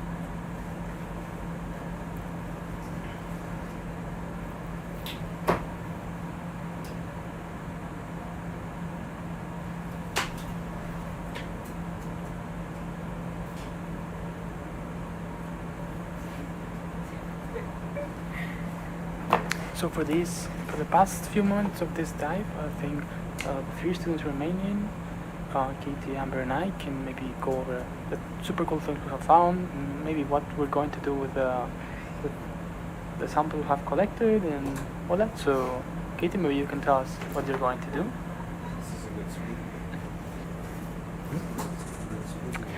So I'm going to be doing a couple different things. I've taken water samples as well as sediment samples. I've mentioned previously I did some of the work here on the ship, but most of my work is going to be done at home. What I've done on the ship with the water is send it through a 0.45 micron and a 0.22 micron filter. The hopes of that is I'm hoping that on my 0.45 micron filter, we're catching bacteria, fungi, other microorganisms. I'm running it through a 0.22 micron filter for a colleague that works with them in Spain. Her name is Mara. She's hoping to find giant viruses. And then after I've passed through those 2 filters, I take the water and run it through one last filter and a cartridge in a method known as solid phase extraction. doing that lets us catch organic molecules just meaning they contain carbon, on the filter. And when I bring those filters back to my home lab in Florida, I am going to take the discs of the 0.45 micron filter, see if I can get anything to grow off of it. And for my SPE filter, we're going to rinse it and take it to a machine that allows us to search for chemical signatures and let us know what chemicals we are looking at. And so Miguel's going to explain a little bit about what he does, but a lot of my work complements his work. And so what our plan is to have a complete profile through the work of 3 different labs on the chemicals that are being produced, the organism that are producing it, and the method by which that they are producing it. And then with the sediments, I am bringing them back and also trying to culture microbes and do a very similar thing to what I'm doing with the water. Thank you so much, Katie, for going to do so many interesting things. I'm sure it's going to be leading to a great PhD, maybe. So what I'm personally going to do with the samples is I'm going to focus on metatranscriptomics. Metatranscriptomics is a branch of genomic sciences which focuses on sequencing specifically the transcriptome, which is all of the basically messenger RNAs present in all the cells of a sample. Messenger RNAs are basically the intermediaries between the genes and all the stored genetic information, which we all have at all times, and the proteins and many other different enactors of biological activity, which are basically the ones responsible for actually doing things in our cells. So they are basically the intermediary, and they give you a good idea of the profile and of the things that are going inside the cell. So for instance, if a cell or an organism is under some kind of stress, it might express mRNAs and proteins for specific things, and doing the transcriptome you will be able to know that this is happening. While if you only do genomics, you will know that yeah, this guy can do this, but you will never know it's actually what's going to happen. So it gives a good idea of the specific state of a cell, like a frame graph, like you took a quick photograph of what's going on. While genomics would give you an idea of everything a cell or an organism can do. And by knowing this and understanding what is going on in these sediments, along with what is all of the things that the microorganisms in the sediment can do, we will be able to interpret all the metabolites and the results that Katie's lab is going to very efficiently analyze, I'm sure. And then before we pass it off to Amber, I just want to answer, yes, the technique is spectroscopy for the person who asked in Twitch. Which spectroscopy? There's lots of spectroscopy. A wide array, I assume. Yeah, I still have to talk a little more with my PI. We have multiple different types on our campus, and I'm not 100% positive which one we are going to use. So I don't want to give a misleading answer.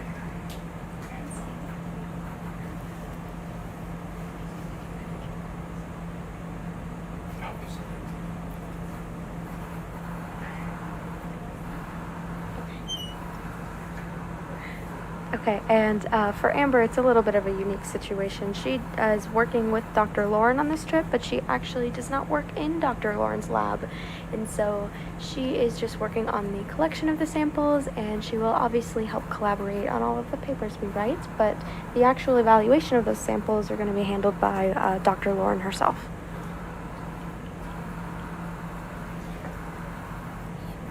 Yes, as I said previously, my PhD research will be on coacervate droplets, which is prebiotic chemistry. So they're not alive yet. We're studying how the cell membrane could be formed, which is one step before what we're doing now. So it's also a learning experience for me going on this expedition. So I think this will complement my work as well, knowing that from the data we collect from this trip. Yeah.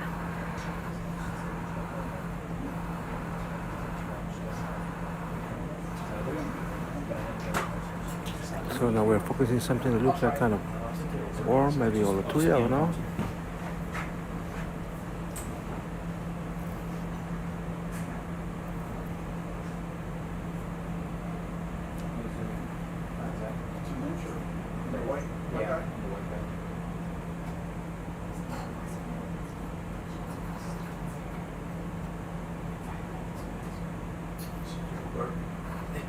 it's a sea cucumber.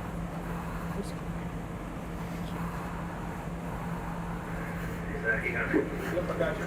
Roger. Remember, you should be able to do it with manual controls too. That's what I mean. So I am platforming out right now. Swimming purpose.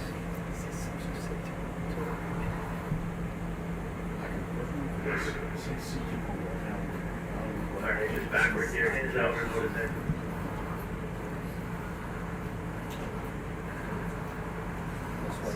Yeah. Alright, I'm thanks.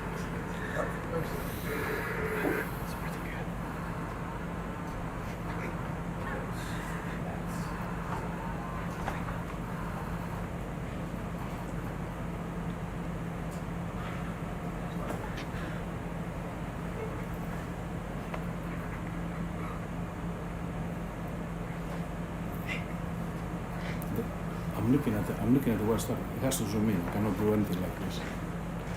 Oh, yeah, these rocks, they're actually mainly compacted sediments from a long time. So yeah, they are extremely brittle.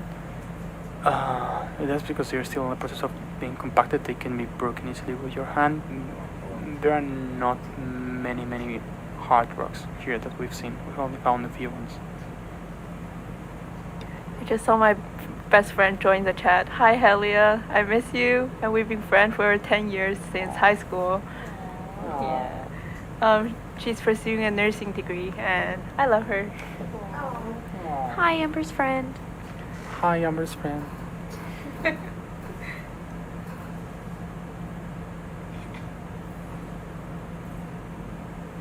So we're waiting for here the view to clear out. You see that although we have landed the ROV very gently, it still leaves a lot of sediments.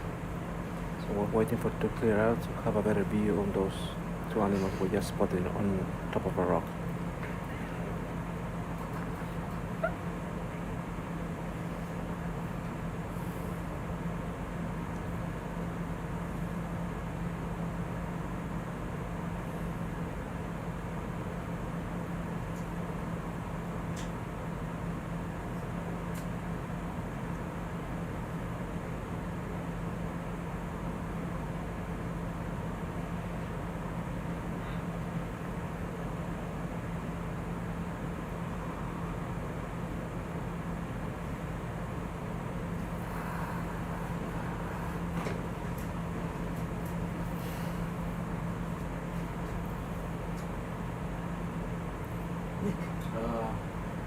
Just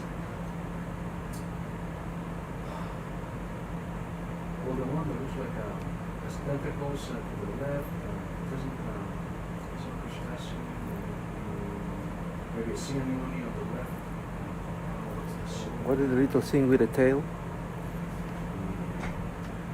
The other one seems to be a stop. He has a stop there. Okay, let's get John number 4. Such and such. This little guy. I'll have to look closer. Yeah, of course.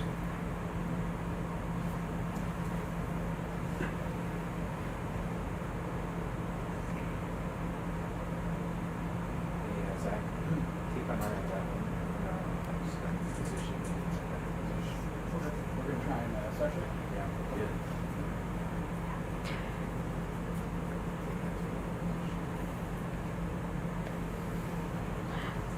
While we are nearing the end of this dive stream in the next about 17 minutes, I just wanted to give a big shout out to all of the SOI crew on the ship. You guys have been absolutely amazing.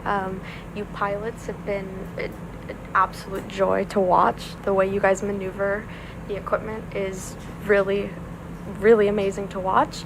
And I wanted to give an additional shout out to the SOI engineers, because on day 2 of this trip, my vacuum pump actually broke, and the team of engineers on this trip spent about 4 hours basically completely rebuilding the inside of my pump. And so without them, the processing of my water would not have been possible, and I would not have been able to take the samples I've collected. And so just a really big thank you to everyone on the SOI team. You guys have been an absolute joy to get to know, And while we have about 15 minutes left, us students were wondering, does anyone have any more questions they want to ask us or the dive lead? We have our lead investigator, Armando, here with us as well.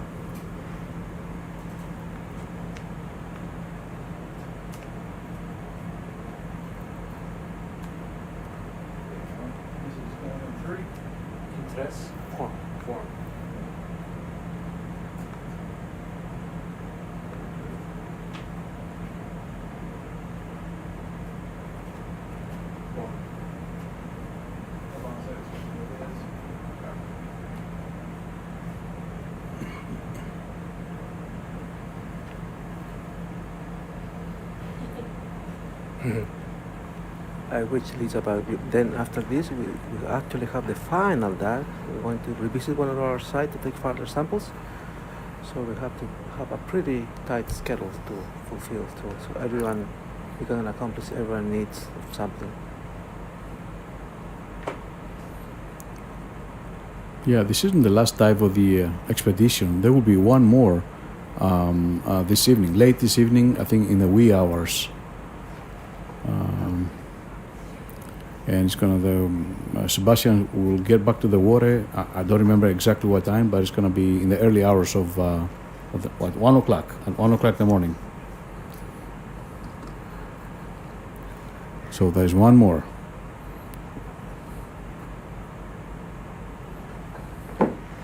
It will be very short though, just go down, grab a bunch of samples and return.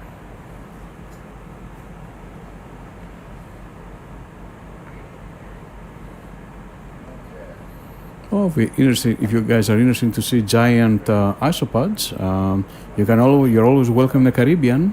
We don't have Glyptonomus, but we have Bathynomus there.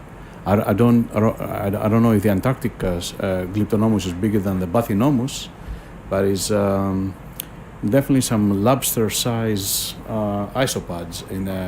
Below, you need to be below 800 feet in the Caribbean to start seeing them.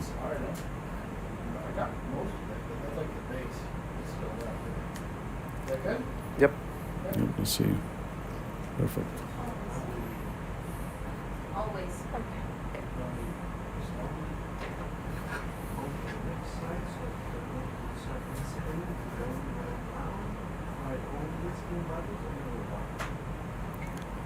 Sorry, we still have to get the water for Andrew.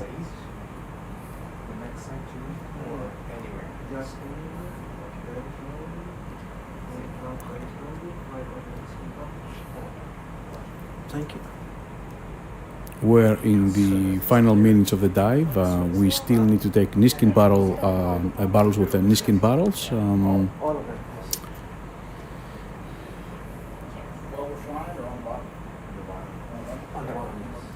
So he wants me to move forward and then Clear water. you know what I'm gonna do? I'm gonna fly a little bit and then shake all my dust. Yeah. I have so much money. Okay. For my biological oceanography class, in the first years, I used to have a deep sea field day where we had to go out and hit and lower a cage with a chicken actually inside as a bait. So we used to lower it below 800 feet with the students. And then we will go back a couple days afterwards to see what happened to the cage and the chicken. And that's how you could, if you were lucky, you could get a couple extremely engorged isopods because as scavengers, they have to eat everything as much as they can. And because with a huge belly, because they can expand their belly, because it has a kind of an intersegmental membrane. I mean, they will literally stay there and eat the whole chicken, okay?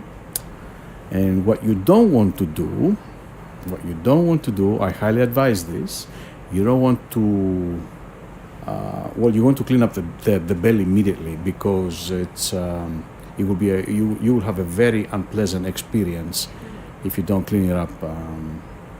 I know that because from my older colleagues,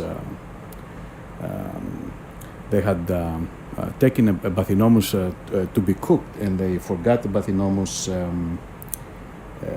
uncleaned, and he, I think they pretty much had to sell the car immediately. That's a true story. I'm not making this up. I'm not gonna say names because the people are still alive, and it's a true story.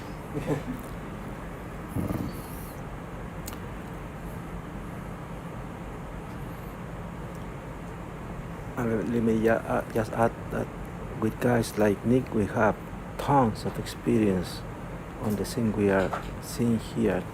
So his presence has been instrumental of part of this mission. Thank you so much, Nick. Yep. Thank you. So as our last part of this day, at this dive in particular, we're going to go to the bottom again very slowly, so don't try to not disturb any sediment, and take bottom water samples, and then we're going to head up to the surface again.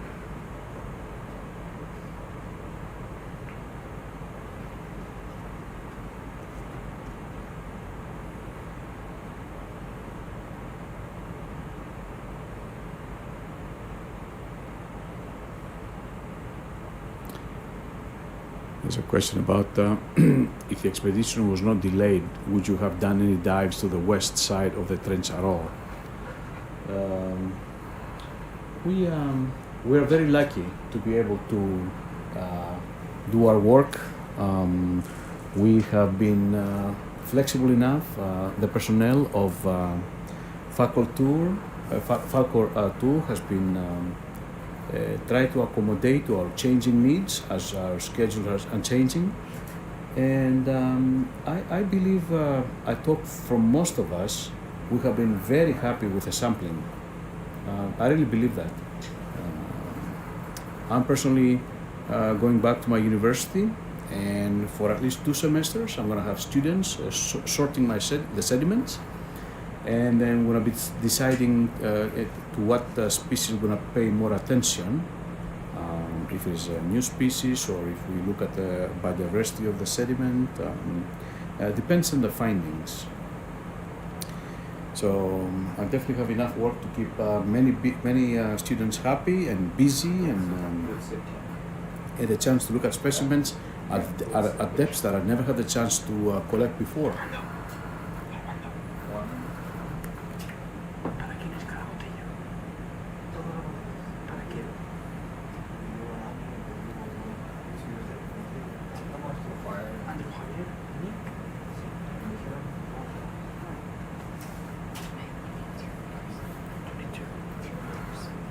These are the last minutes of the dive. We are collecting water with the Niskin barrels.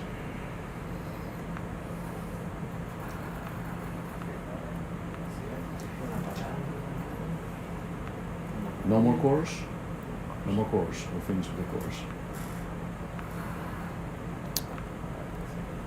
And pretty much on time.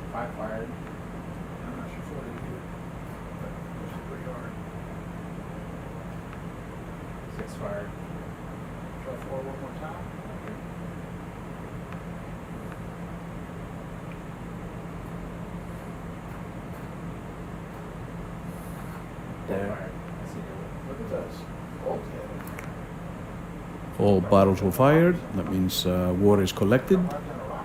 And so with this, it's our last action of this dive, and as I repeat, it has been very successful.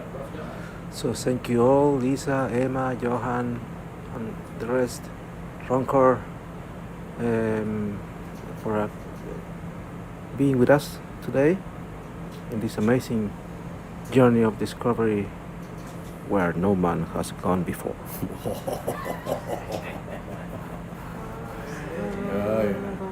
No man, or woman, yes. Or woman, yes, of course. Mankind, I should have said. Yeah, there were no plans to go to the western margin of the trench. We stuck very close to the original plan with some modifications. All right, and here we go. And again, thank you to everyone. Armando, the feed will stay, but without comments, without anything, Yes, so because people the want to see feed it. will go on, so you may still see many strange beasts in the water column, and it's a large water column, 4.5 kilometers of it. There will be no comment.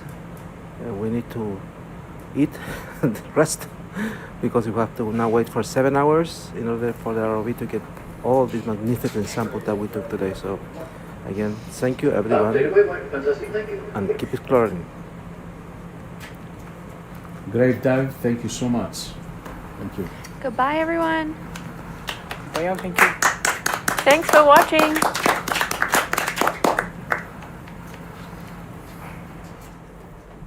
Now we'll see an anemone.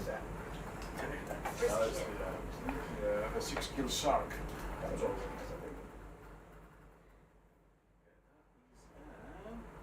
Far away, I can say it's Crinoid, but let's see. But first, it's one of those sea stars that look like a crinoid, but if I don't see the bottom of it, I cannot tell you. It's the same that we captured in the morning. Okay, the zoom band? Yes. It's the same one that we got in the morning. Yeah, that's the crinoid-looking starfish. Yeah. I was connected by the audience, and it was a very nice information to learn. Thank you very much. Yep, that's a beautiful starfish.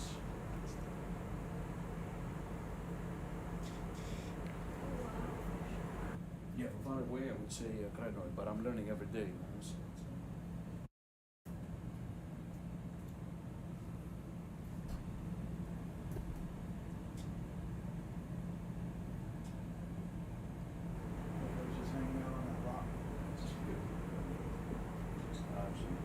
Just getting by the tube feet. Yeah, just filtering. It's just filtering detritus. Yes, the feed is going to keep going on. Thank you. And bye-bye, benthos.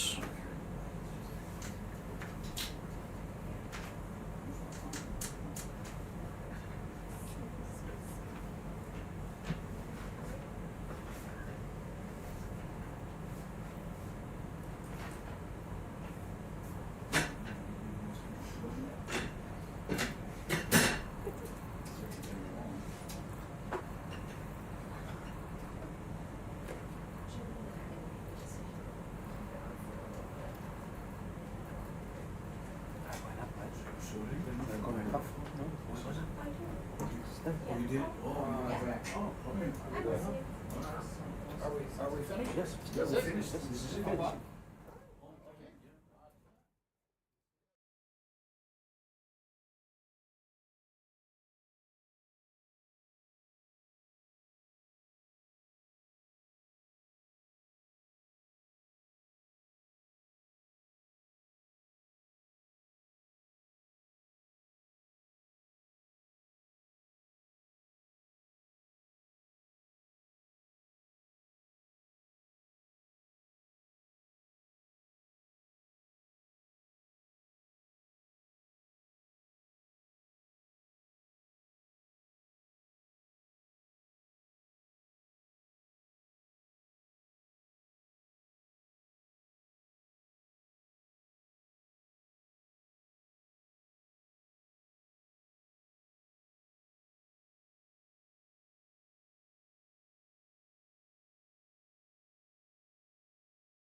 Hey everybody, good afternoon from the Falcor 2. This is Sophia. I just wanted to do a quick sign off before we head up to the surface. Due to the technical nature of our ascent today, we will be cutting the ascent a little bit early. I'll probably lead it on for about 40-ish more minutes. The pilots aren't really quote-unquote chasing any midwater organisms today, so it's going to be a little bit slow. But in the meantime, I do hope you enjoy a little bit of this. Thanks all again for this wonderful dive 683. We'll be back in the water very, very late tonight, but please get some sleep. They will all be recorded for you to see later. Dive 684 will be off deck past midnight tonight, local time. So yeah, we'll see you all then. And in the meantime, take care and enjoy.